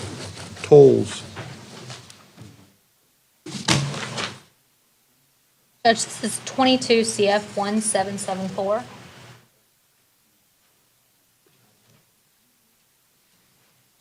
Mr. Tolles, you do have a right, as I mentioned before, to an attorney with this charge. You wish to have an attorney appointed, you're going to hire private counsel. I want to hire a private attorney. Okay. So, have you identified him? Are you ready to go? Have you hired yet? Have you hired somebody? Nobody's made an appearance in your case yet. I plan on hiring one. Okay? So here's what we're going to do. I'm going to go ahead and enter a not guilty plea on your behalf.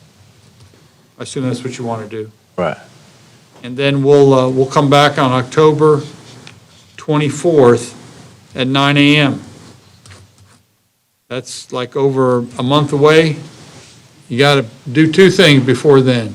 You not only got to hire an attorney, but you got to meet with that attorney before that date. Right. Okay? So you need to go over this. This is not insignificant. You need to get your legal advice, make sure you're properly represented, okay? October 24th, 9 a.m. Okay, yes, sir. Thank you. Yes, sir. Witherspoon, Nicola Witherspoon.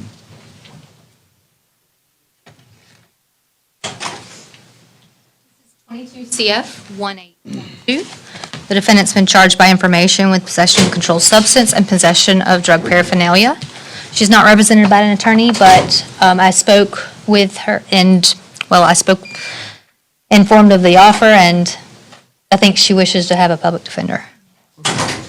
Very good. You do have right to have an attorney appointed. You wish to have an attorney appointed?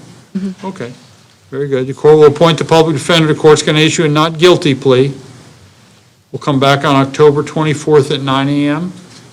And in the meantime, just meet up with your public defender, and they'll go over the case with you. Yes, sir. And Judge, I did indicate to Ms. Witherspoon that I would leave the offer open Okay. for her until pre-trial. Okay. Very good. Thank you. Shannon Webb.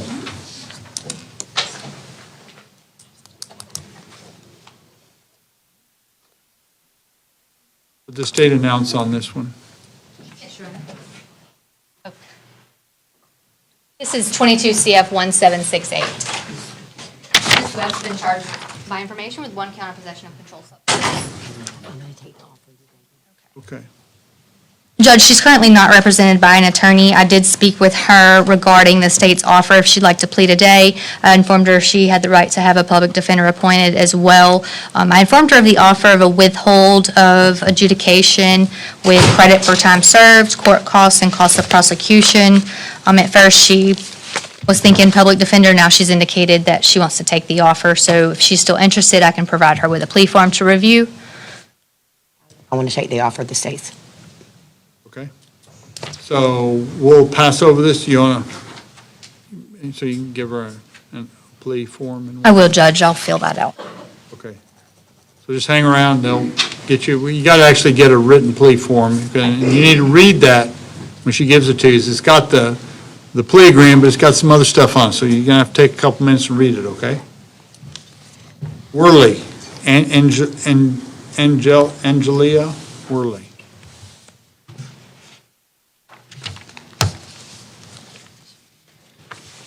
You just come up to the podium, ma'am. Worley's before the court on 22 CF 1864. She's charged with possession of controlled substance and possession of drug paraphernalia. So, Ms. Worley, you do have a right to an attorney with these new charges. You wish to have an attorney appointed? Yes. Court will appoint the public defender, enter a not guilty plea, and we'll come back on October 24th for a pretrial, 9 a.m. Okay? Thank you very much. Westbrook, Ashley Westbrook.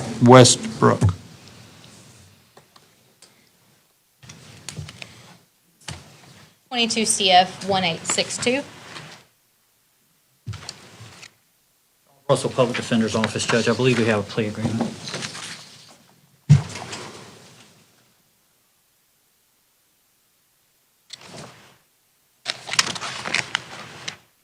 You, Judge.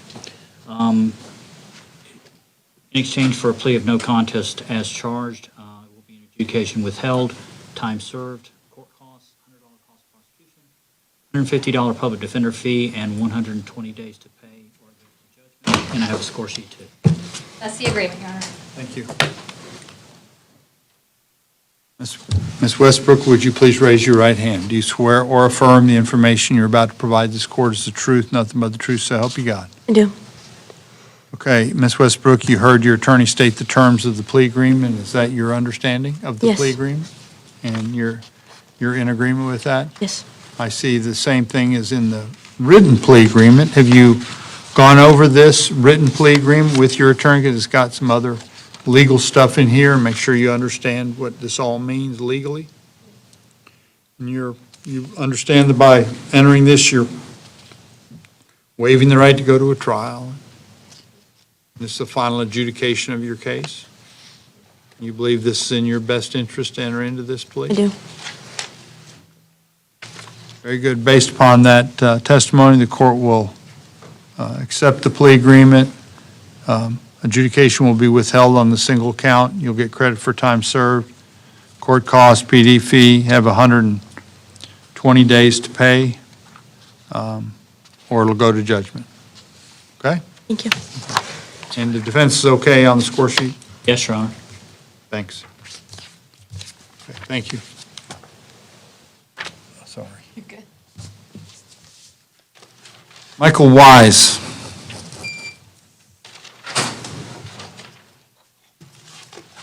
Charles Russell, Public Defender's Office, Judges, it's Michael Wise. Case number is 22 CF 1841, if I could have a moment.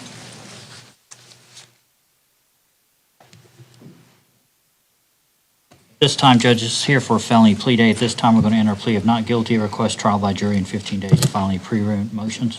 Very good. The court will enter the not guilty plea, come back for pretrial on October 26th at 9 a.m. Thank you, Judge. Okay, I know we've got at least one that we need to double back on, but we'll take our break, then try and deal with the last couple ones, and then we'll do our 2 o'clock dock. I know we're running a little late, but a couple of those got resolved prior, so it should go fairly quickly. We should be able to finish up this afternoon. Okay. All rise.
Please be seated. Ms. Bossell, that order has been signed. Thank you so much, Your Honor. So, court security informed me that we had an additional inmate, Joseph Leduc, who apparently is on our, it's not on mine, but somehow he's on, so. Not on. I just told him we'll bring him out, and I don't even think any information's been filed. Well, Judge, I don't That's what I have, was told, but. I don't have the case because it was just opened in benchmark yesterday. Here, It is you want me 22 to give you the case? It's 22 CF 2190. I have looked it up in benchmark, and I saw that it was opened yesterday. So I don't have an information filed, but I believe this was a citation that was issued for driving while license suspended with prior convictions. Okay, I think I remember what happened because the jail called me, so that case that we put out on him before, this charge, I think, comes out of that same set of circumstances, but for some reason it got split off. I think, if this is the one I'm thinking of. And so they never released him. When he pled back on August the 4th, this charge somehow popped up, and so the jail held on to him. And so. August 4th? Yes. So, I think that's this case. Yes, sir. Yes, sir. I've still been incarcerated. So I don't even have So a file. I'm familiar with sorry, I don't remember exactly what the plea, was it a resolution? Was he supposed to get out? It says he got on the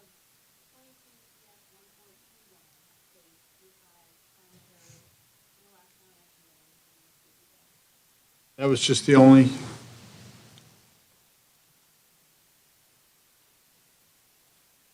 Was this case,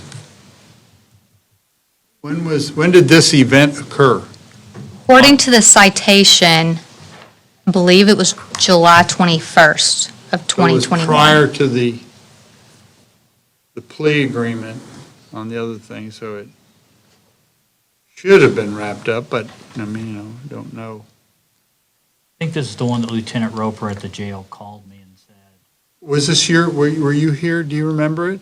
Yes. I know you remember it. Yes. Sorry, I thought you were talking. I remember pleading this case out, and if I'm thinking of the right one, Lieutenant Roper called me and said that somehow it got separated from the other case, but they're all really the same case. The plea, but when you saw the plea, did it contain this on it? I thought it was all continued. I was led to believe I was going to be getting out. When Well, I got back. understand that. Believe me, I know it doesn't always seem like, we don't want to try and keep people,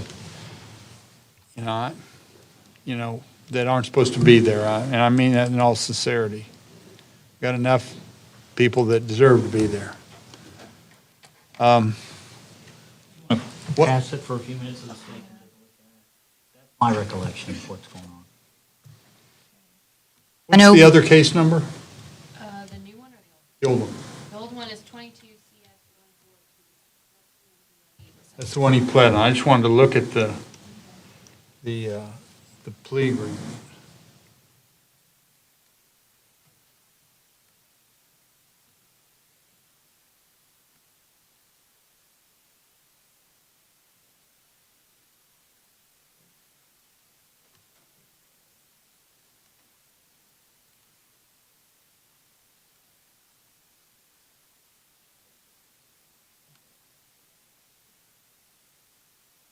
So the one that was pled out was driving while license suspended, third. What was this one? It's the same charge, driving with license suspended. The citation from the one that we're here for today is from July 21st of 2022. And what about the one, The one he already pled to, that is from May 24th of 2022.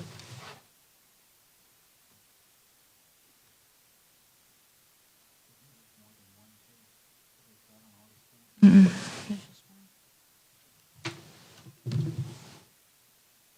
the one that was pled was, the arrest was on May 26th? It was a couple months later, but both of them were prior to the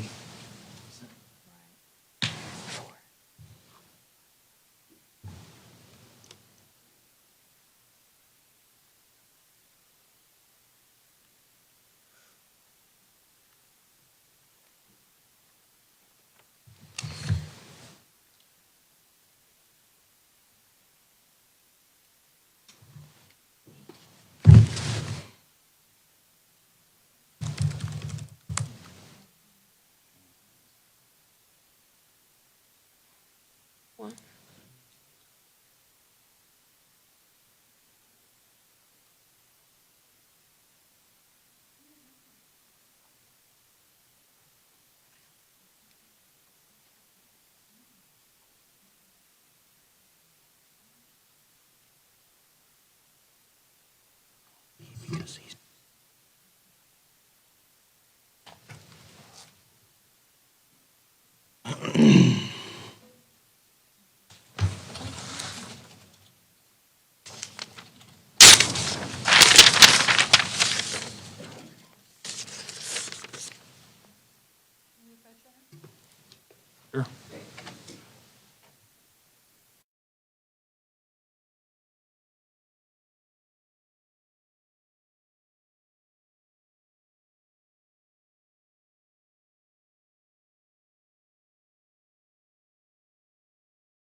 Your Honor, based on a review of the citation from July 21st of 2022, the defendant has been in custody since he pled originally, since August 4th of 2022. It's a driving charge, so the state would have no objection if defense counsel wanted to enter a plea today of no contest to be adjudicated to the charge of driving while license suspended, the felony, and given the credit time served he already has with the court costs and costs of prosecution. Because there's actually additional credit for time served because. Yes, sir. Should have gotten out on the 4th. Yes, sir. Not on this event. So, I've Mr. Russell. talked to Mr. Leduc, Judge, and he does want to go ahead and plead no contest and accept the state's offer. Okay. So.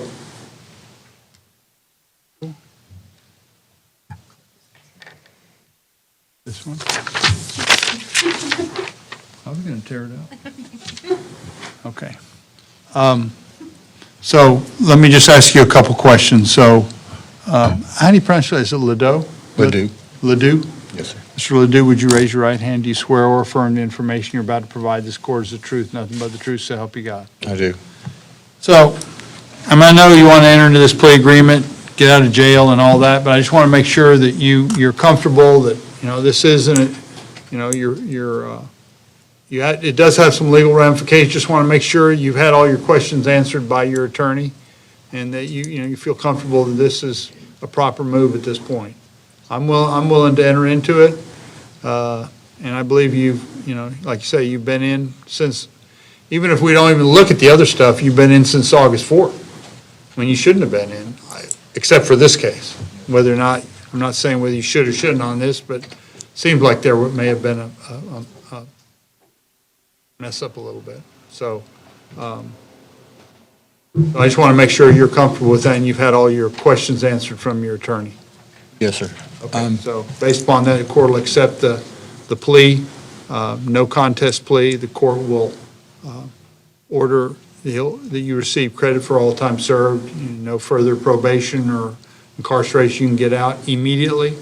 And what do we do on the court costs and stuff, fees? We have standard court costs and fees? Yes, sir, it'll be the standard fees and the $100. And that will just, what did we do on the last one? Did it go to collections? Yeah. 120 days or go to collections. Okay? And for Madam Clerk, that's statute number 322.34, sub 2, sub C. Main thing is you got to get out so you can go to work, so you can start paying some of this stuff that's building up, I right? got 2 jobs I'm trying to get back to, FedEx. Thank you, sir. Good luck. Okay.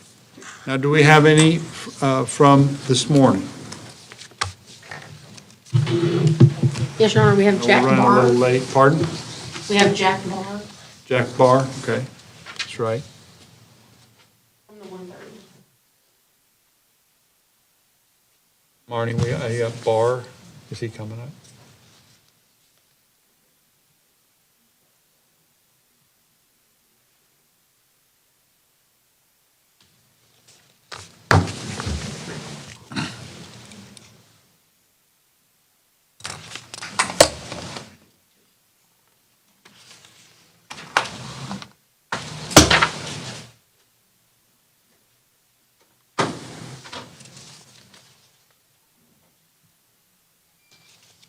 And then we've got one other case after this, Cornish. Cornish, and then we'll proceed with our 2 o'clock docket. I know we're running a little bit late. Well, we've also got Shannon Webb. We've got 3 we've got to do. She's ready too, Your Honor. Okay.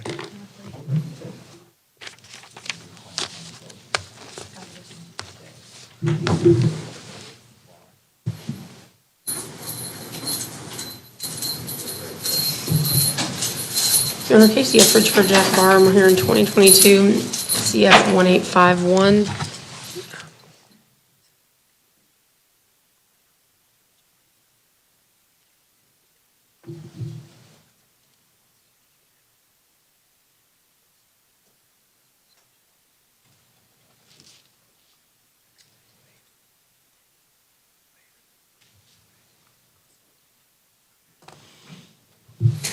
This is gonna be a problem.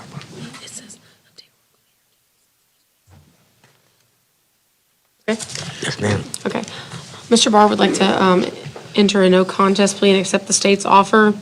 Count 1, it would be adjudication of guilt, 30 days in county jail with credit since arrest on July 19th of 2022 on this case. And then count 2, adjudication of guilt, 12 months of probation consecutive to count 1, so after he serves the jail sentence.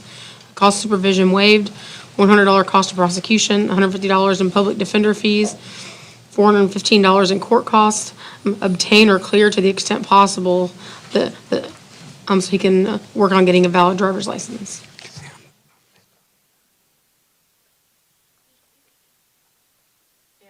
You may.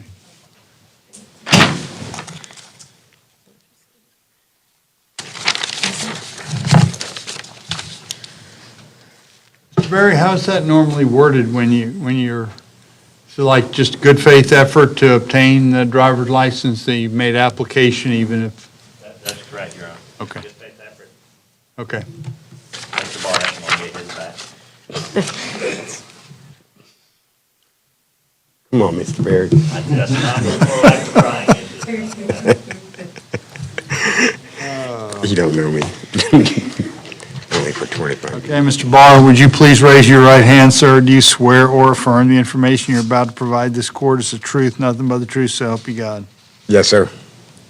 You heard your attorney state the terms of your plea agreement, the Yes, core sir. of which, obviously, adjudication of guilt on both. You've got 30 days in the county jail, but you'll have credit for time served, which appears to be more than, you've been in longer than your 30 days. You can put your hand down.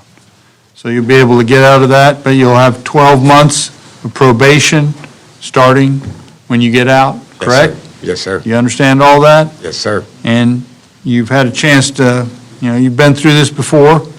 You understand that this has legal ramifications. You're waiving the right to go to trial. You understand all that? You've had all your legal questions answered from your attorney?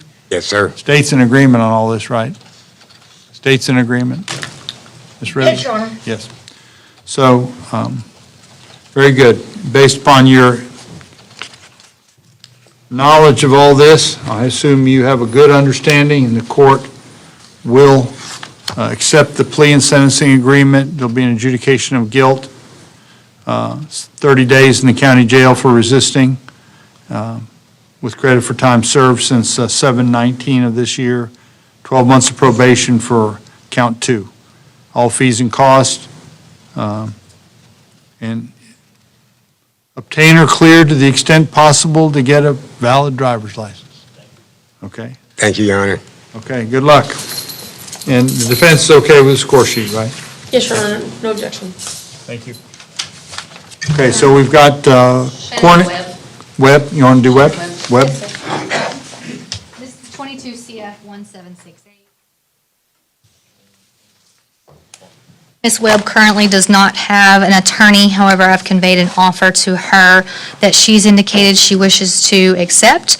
That would be to plea as charged to the one count that she's charged with, possession of a controlled substance. She would plead no contest. In exchange, she would receive a withhold of adjudication, credit for all time served, $515 in court costs, $100 cost of prosecution, and she would be given 180 days to pay those monies, and she has signed the plea agreement, and I do have a score sheet if I may approach. Ms. Webb, would you raise your right hand, please? Do you swear or affirm the information you're about to provide this court is the truth, nothing but the truth, so help you God? Yes. And you just heard as well the state kind of go over the terms of the plea agreement. Did they state it correctly? And is that what you're wanting to do here today by way of a plea agreement? And you understand, I see you've signed the plea and sentencing recommendation did you read through this to make sure you understand? Do you have any questions regarding this plea agreement? Sir. You do, this does affect your legal rights by entering this. You're waiving the right to go to a trial, the right to appeal this, kind of a final resolution of this, so you can't really go back. Fine. Buyer's remorse doesn't work very good in this. That's fine. Okay? So I just want to make sure you're comfortable with it. And I know you don't have an attorney, but you feel comfortable enough that you believe you can accept this? Yes, sir. Okay. Based upon that, the court will accept your plea here today. There'll be an adjudication of guilt on the sole charge. You'll get credit for time served. Then the fees and costs, you'll have 180 days to pay. Okay? If not, it'll go to collections after that. Withhold. I'm sorry, I said adjudicated, and it's a withhold. Thank you. Sorry. Thank you. Okay, I think we have one more. Corbin? No, Cornish. Cornish.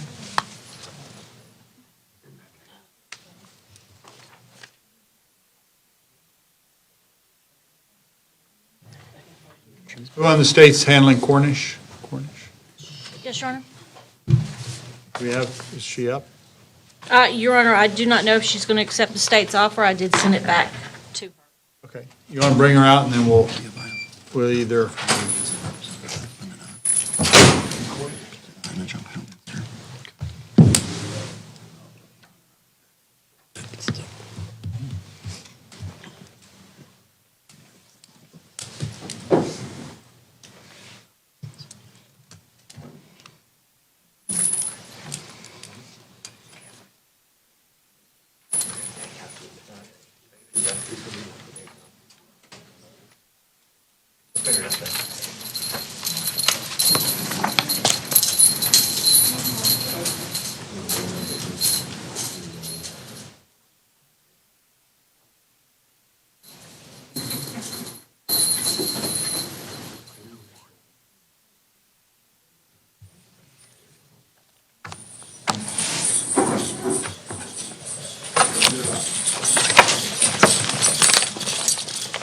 Okay, so, Ms. Cornish, you've had a chance to review the plea and sentencing agreement, so you've got a couple of options.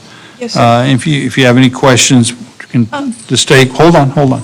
You can either accept the offer, but I don't have any problem with appointing you an attorney, and you can come back, and, if you have any questions regarding this plea is not going to be taken off the table today. So I don't think it will. I think they'll at least leave it open for a little while. So I don't want you to feel like you're being pressed to enter into any type of, or coerced to being entered into a plea agreement. That's not what we're trying to do here, but you can if you want to. So with that, have you had a chance to review that, and what's your What's your feelings about it? One question, Ms. Rivers, would you be willing to accept, instead of 6 months of CC, to do 3 years of probation instead of 18 months? And all the other stipulations I would honor. And no weapons, no more knives, no more knives. All right, so we'll do it. Thank you. Okay. So would you announce hold on, so let Ms. Rivers, she's going to announce the plea agreement. All And I'll right, ask so that you- would be 36 months of probation. Mental health evaluation, complete any recommended treatment, anger counseling, no contact with Patty Jones or her property at 1473 Vincent Ray Road in Baker, no contact with Brett Barnhill, do not go to his property at 6685 Highway 185 Baker, Florida. Court costs $767 on the case number 1735. On case number 1803, it's $415, and it's $515 on 1879, and of course, waive cost of supervision. What's the charges on 22 CF 1735? Aggravated assault with a deadly weapon. Okay. That would be an adjudication, Yes, ma'am. but you already have that, so. You're waiving your right to a trial. I am, yes, ma'am. You're waiving your right to everything except to appeal the sentencing if you have issue with the way he does the sentencing. Yes, ma'am. So you would sign that there. I'm sorry? Yes. Here's your score sheet, copy of your score sheet. Thank you, ma'am. I appreciate y'all's time today. Oh, he's got it, I guess still ask you a few questions. I do apologize, I had to scratch questions. Okay. So, Ms. Cornish, would you raise your right hand again? Let me swear you in. Do you swear or affirm the information you're about to provide this court is the truth, nothing but the truth, so help you God? I do, Your Honor. Okay. Your Honor, this would be a downward departure plea.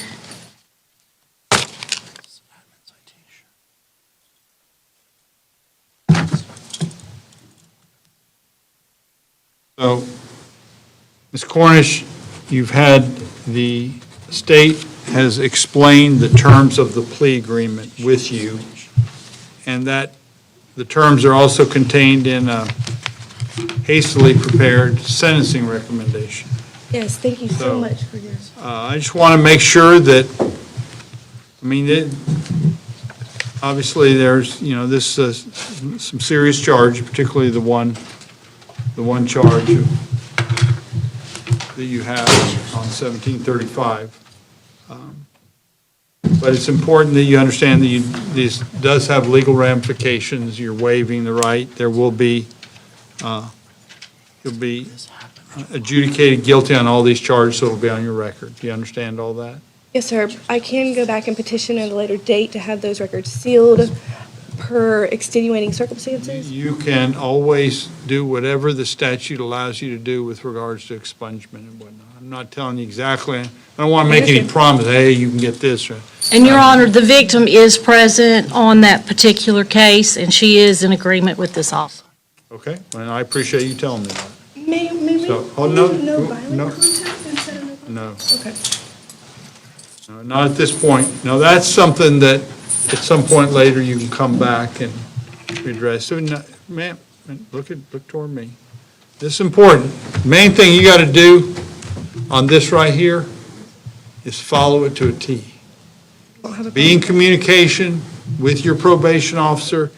You got to really be careful. You're on this probation, but these no contacts and no trespass, everybody takes them real serious. And this is one, when you're on probation and you violate one of these things, boom. Yes, You're sir. right back, in a jumpsuit. They don't fool around. So you need to be, if somebody approaches you, somebody calls you, they're not in violation. You are. Even if you they walked up to you in public, you're in violation. Yes, sir. I am very. So I want you, now I will tell you that's never a problem.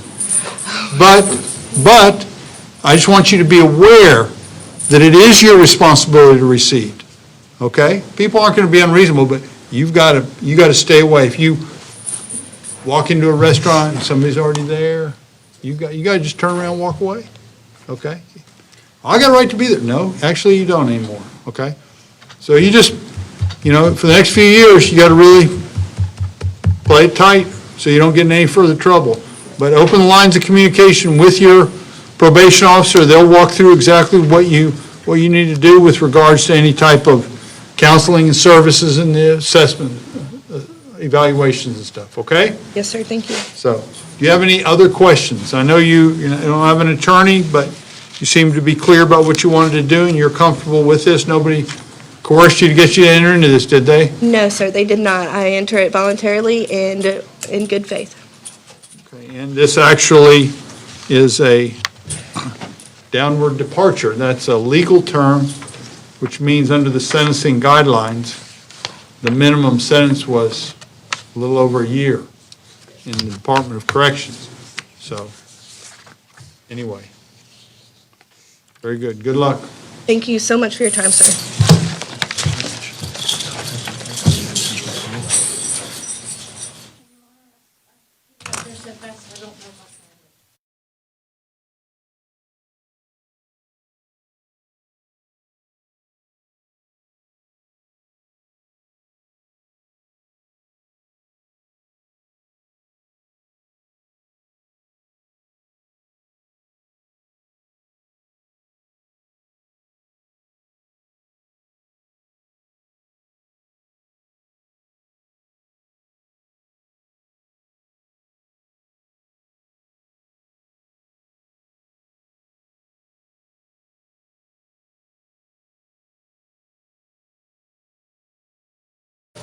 And actually this afternoon as well, the first part of this afternoon.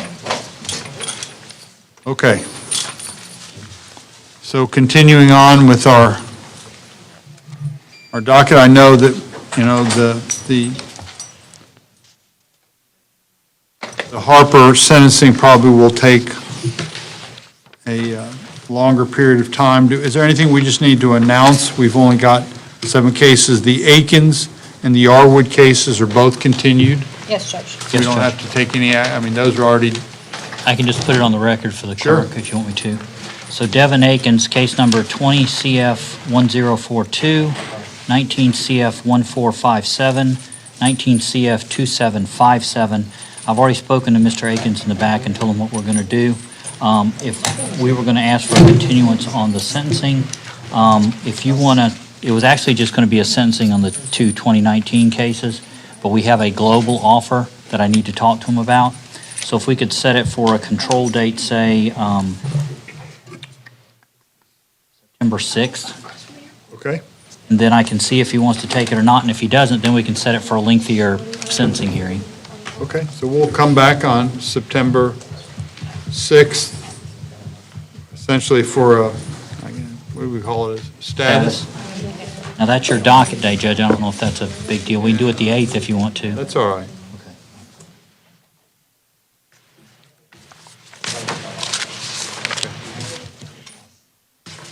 Then Yarwood.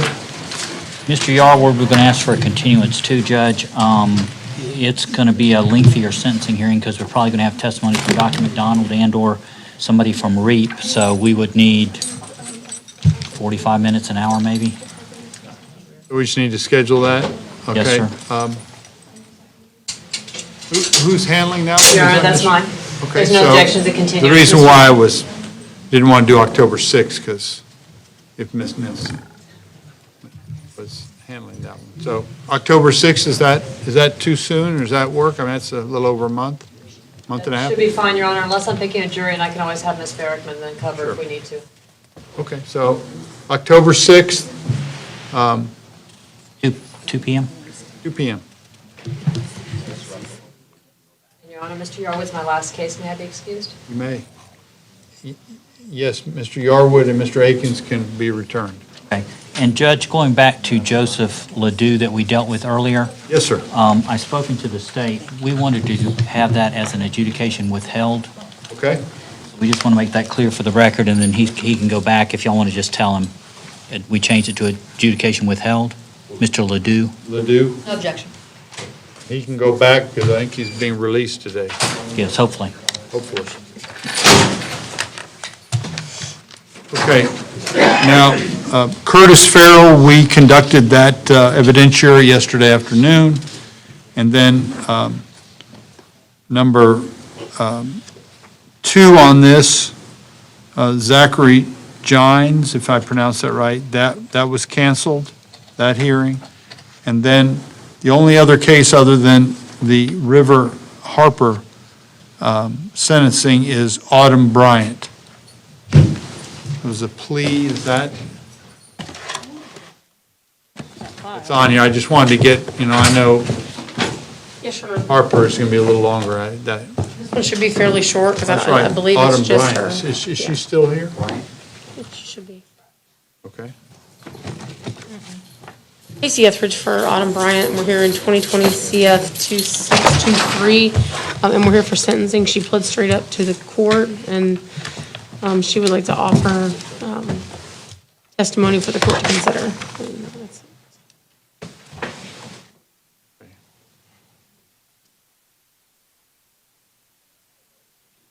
Okay. Approach.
We're going to do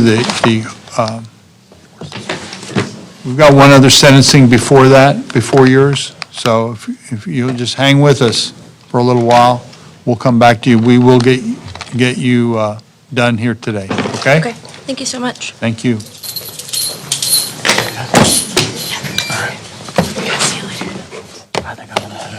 She's coming, yeah. We're going to keep her. Okay. River Harper.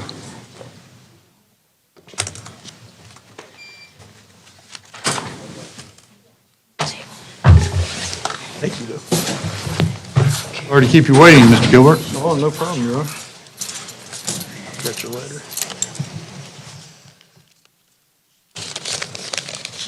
Okay. We'll go ahead and announce the case and Yes, Your Honor. Your Honor, we're here for sentencing on River Harper on 21 CF 2214. And representing River Harper, Michael Gilbert. On July 1st, she pleaded no contest to misdemeanor assault on an LEO, making false report to LEO, and felony tampering with evidence. By stipulation with state, her maximum incarceration was capped at 3 years on an open plea. We have clarified that. PSI was ordered by the court, and we are back today for sentencing. She scores 22.2. Just wanted to ensure the court had received the PSI and the memorandums from state and defense, an affidavit from her father, who is also present. the court has received and reviewed all those documents. Thank you, Your Honor. Your Honor, at this time, the state would like to call the victim in this case. He's now an investigator, Investigator Brandon Small.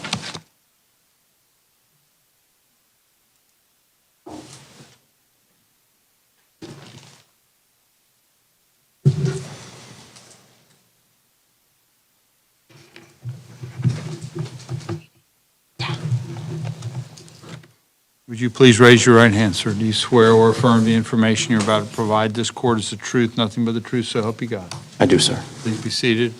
Ms. Rivers? Would you please state your name for the record? Brandon Small? And, sir, were you, you were the victim in this case, correct? Yes, ma'am. And this case occurred back on August 30th, 2021, is that correct? Yes, ma'am. If you could briefly explain to the court what your role was that night in this case. Yes, ma'am. I was working that particular zone that night, which I normally work that zone, that area. At that time, I had seen a vehicle with a traffic infraction. It was about 3 o'clock in the morning. I attempted to conduct that traffic stop on Old River Road. I initiated my emergency lights. The vehicle continued to travel for a extended period of time, even at a slow rate. I confirmed that the traffic infraction was still good for the tag lights, at which point, after initiating my emergency lights, the vehicle continued to go. I chirped my emergency siren just so they were aware that I was trying to pull them over. As the vehicle pulled over to the curb, the front door on the driver's side slowly began to open. At that point, I called for an additional unit because at that point, that is kind of a sign that someone is probably going to run or that there's something afoot. Shortly thereafter, coming to a complete stop, I see the door open, a male jumps out and starts running northbound on Old River Road. I get out of my vehicle, I continue a foot pursuit. During that time, I'm calling out the direction of travel, the description of the suspect. When you're ready. Did you, sorry, just to interrupt, but did you have your body camera on that night? I did. All right. I did. At this point, I want to show your body cam of what transpired, and then afterwards ask you a few more questions. I Yes, did ma'am. talk to defense counsel about whether we need to go through the appropriate identifying the video process, and they were willing to waive it, and we're just going to play it. This is the video. Very good.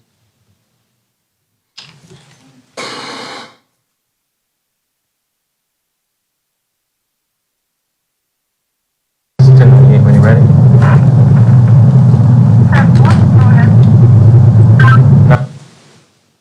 Dash 1, KCL.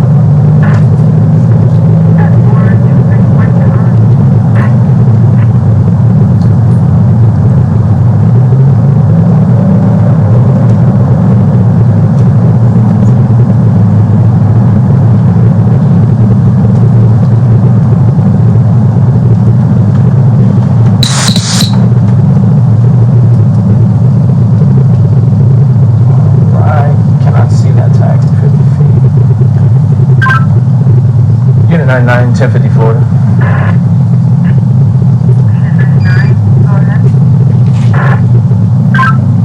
Victor X-Way Bravo 52 VXB 52 at the intersection of Old River Road and Garrettville Road on a white Chevy Silverado.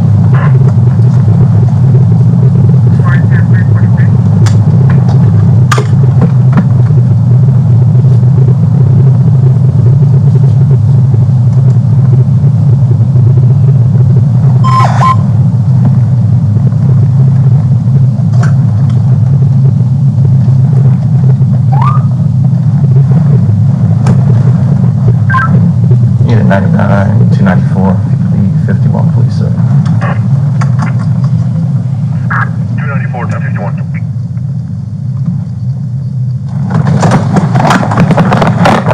Got one running on foot. Stop! Attention on the road, Spanish male, black shorts, gray shirt.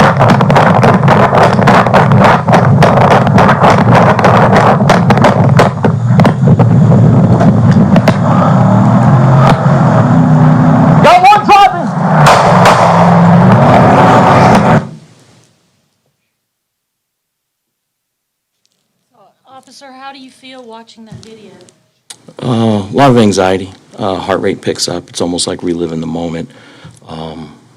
It's sobering to realize how close and I believe that I came to being hit by a vehicle. Could you feel the air from the vehicle as it went past you? Absolutely. Have you suffered any long-term effects as a result of that night? No. I've been fortunate to have a support system at the sheriff's office through the chaplains and things in which to discuss the matter.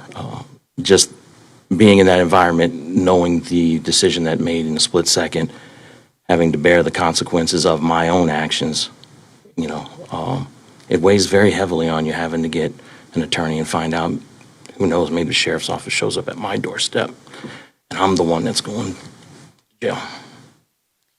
Officer, she was also charged and pled to false report to law enforcement and tampering with evidence. Could you explain to the court what that was about? So in the after action during the investigation, Your Honor, when Mrs. Harper was taken into custody, prior to that, she had, I think hours later, she had filed a false police report saying that some other individual had just stolen her vehicle. She didn't know where it was. She had completed a sworn affidavit on the issue, on the matter. It was entered into NCIC per policy, during which time when Mrs. Harper was detained by other investigators, it was learned, and she admitted to that she indeed had falsified that report and was the driver of the vehicle. And then during which time she refused to cooperate with investigations and provided false locations of the vehicle, refused to talk about it specifically, knowing what was all involved. So she just became more obstinate in her standing on about the situation. Was the vehicle ever found? The vehicle was found, not through any information provided by Ms. Harper. We had received information as to where the location of the vehicle was. It was found, and it was subsequently towed to the Okaloosa County Sheriff's Office, secured impound lot, and a search warrant was executed by investigations. And were you led to believe that there had been drugs in the vehicle? From my understanding, that there was some sort of narcotics based on the interview done by the lead investigator on that case. Investigator, what would you like for the judge to know in this particular case? I mean, what do you want to see happen? With all due respect to you, Your Honor, that's the judge's position, and I don't want to answer this in a way that may seem like I'm trying to supersede his authority. But from my point of view, I believe a very firm sentence is due in a case like this. In my opinion, 3 to 5 years.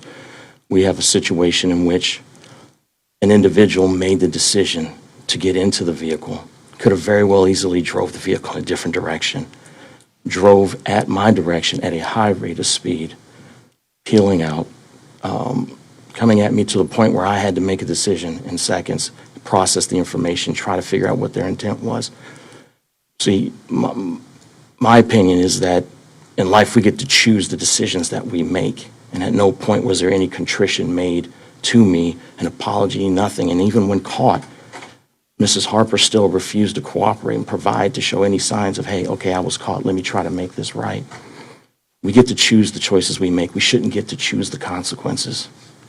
And for me, I just think sometimes to deter bad decision-making, sometimes guidance and a firm punishment is needed so that this doesn't become a recurring behavior or pattern of behavior. And that's just kind of where I am, Your Honor, with all due respect. Thank you. That's all the questions I have, but Mr. Gilbert may have some questions for you. Yes, ma'am. None, Your Honor. Thank you, officer. You may step down. Thank you, Your Honor.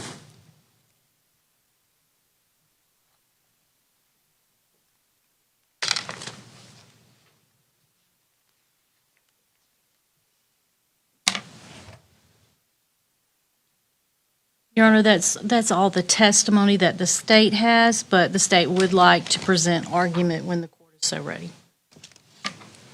Mr. Gilbert, do you wish to provide any evidence? The defendant would like to address the court. No. Nope. You get to sit on the We're not going to need that anymore, are we? No. Marty? Can we shut that down? It's on the screen, right? Thank you. Stand, raise your right Can you hand. just shut down something? You will swear again.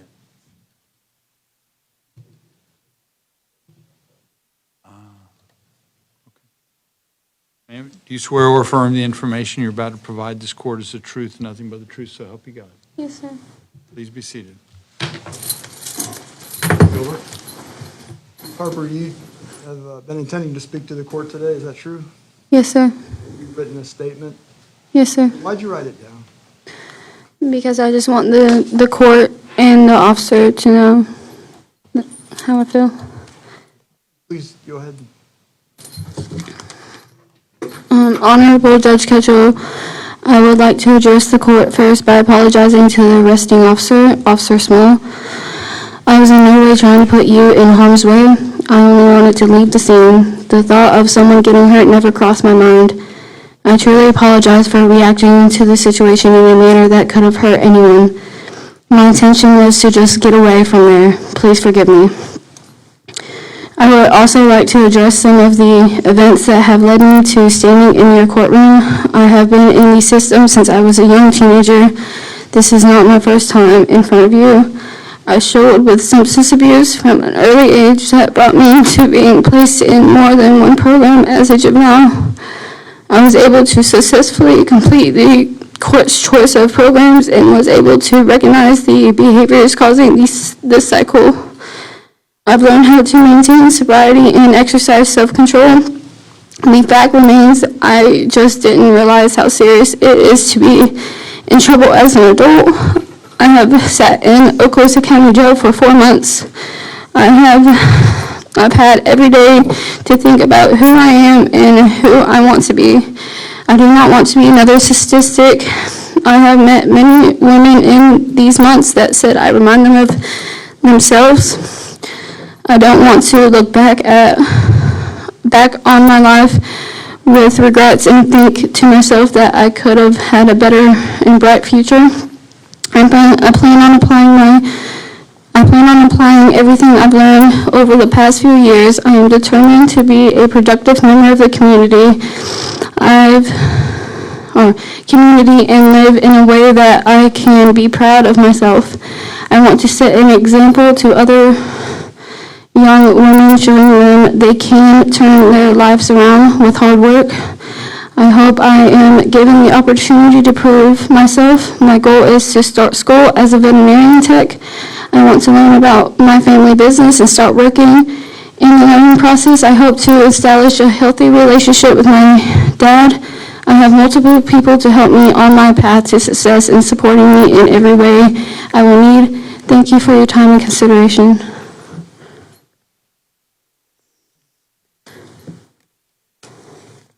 I have no question. Thank you, ma'am. You want to sit down?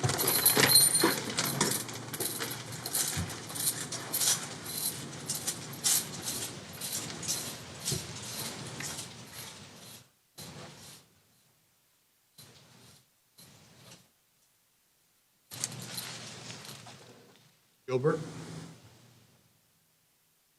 Your Honor, the court has great discretion in this matter. First off, I want to ask you, do you have any other witnesses? Okay. So, you may proceed. The court has great discretion in this, Honor. We have a 3-year cap, but that's on incarceration. But otherwise, you have a fairly open slate. We ask for a different approach than incarceration or further incarceration, though. Harper's had the opportunity to learn a lot. She was charged with serious crimes, and she's been shot at. An important lesson in how things can go badly very fast, even far beyond one's intentions. She's been incarcerated for 4 months now. She has just committed to the court that she has learned a huge lesson and is eager to prove through success by completion of a highly restrictive probation that she has gotten the message and wants to get back on track. In the letter from her father, you learned of some of the history there, with her mother being diagnosed with degenerative brain disease at age of 9 and having passed away back in December. And as we know, how terrible that is as a disease to the individual, and one can only imagine how terrible it is to be the child of a parent going through their brain disintegrating, and the trauma that that causes between the father and the mother and the child.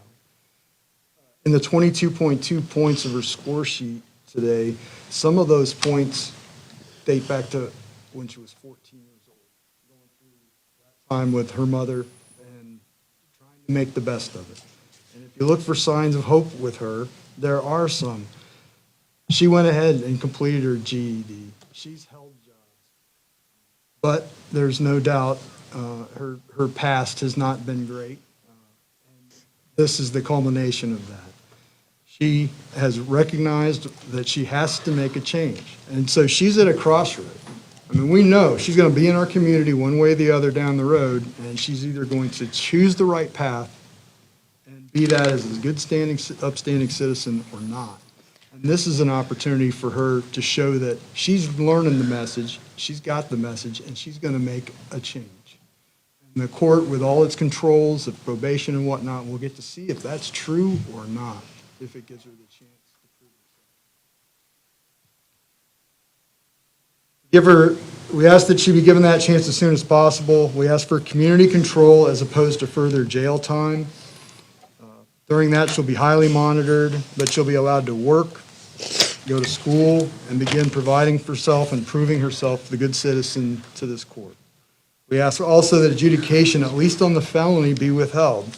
Ms. Harper qualifies as a youthful offender. She was 18 at the offense. She has no previous withholds. So we ask that the court consider withholding the felony so that her civil rights will be protected going forward. She's only 19 as she stands here today. The court determines that further jail time is warranted. We respectfully ask that the court consider suspending it.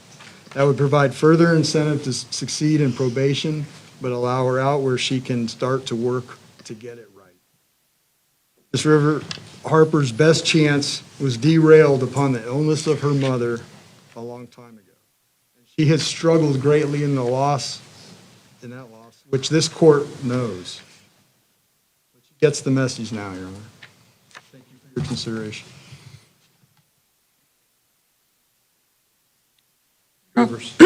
Your Honor, Ms. Harper is at a crossroads. The state has some concerns about her taking the right path. Since she was arrested on this case, she was arrested 2 more times.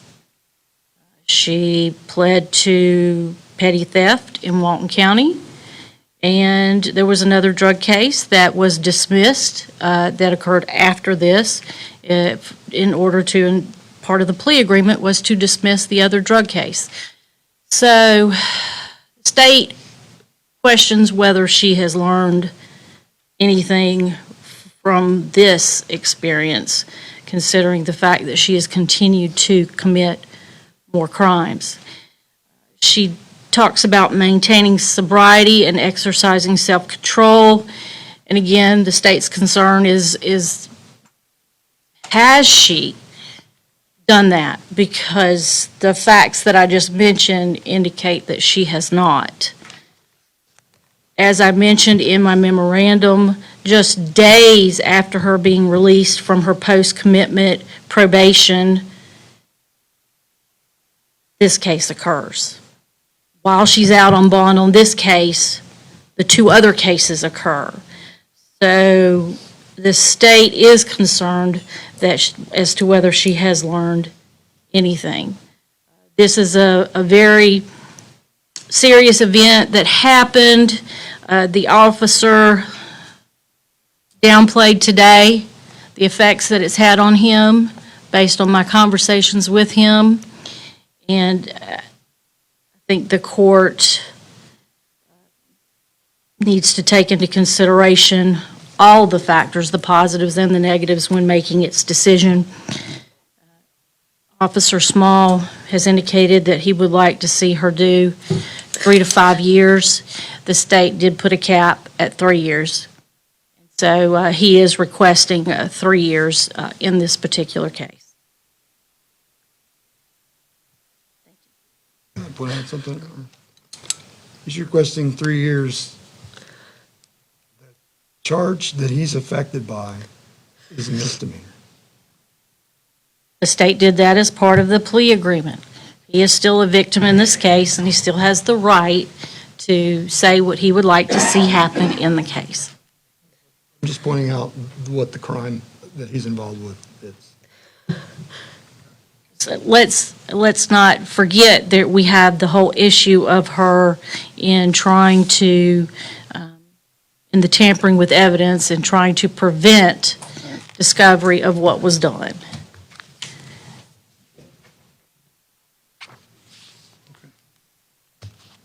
So the court's going to take a short break, then we'll come back and court will make its ruling. All rise.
Please be seated.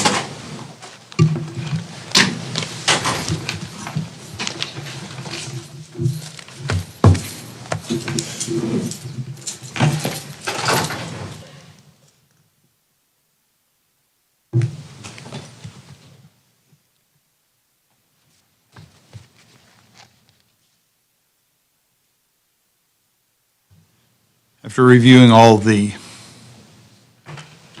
testimony and the documents with regards to the sentencing, and you need to listen to the full sentence. Don't listen to any part of it. You need to listen to the whole part of it, because I will tell you that, I'm going to say something before I make my sentence, that I'm going to give you some advice. You might not be able to hear it, after the sentence. I don't want to get it caught. I want you to hear it.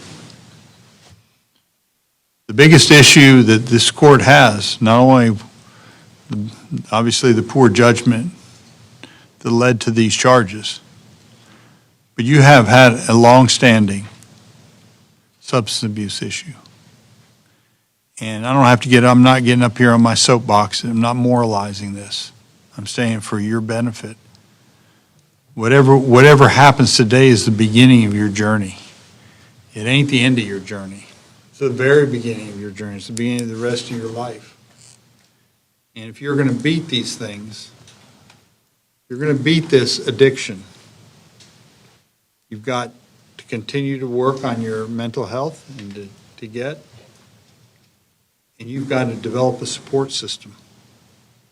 You don't develop a support system, you're doomed to failure. You need to find people you need to figure out who your friends are. You hear what I'm saying as a young person. I had old gray hair and all that. You need to figure out who your friends are. Because your friends are going to have a profound influence on you as you go forward.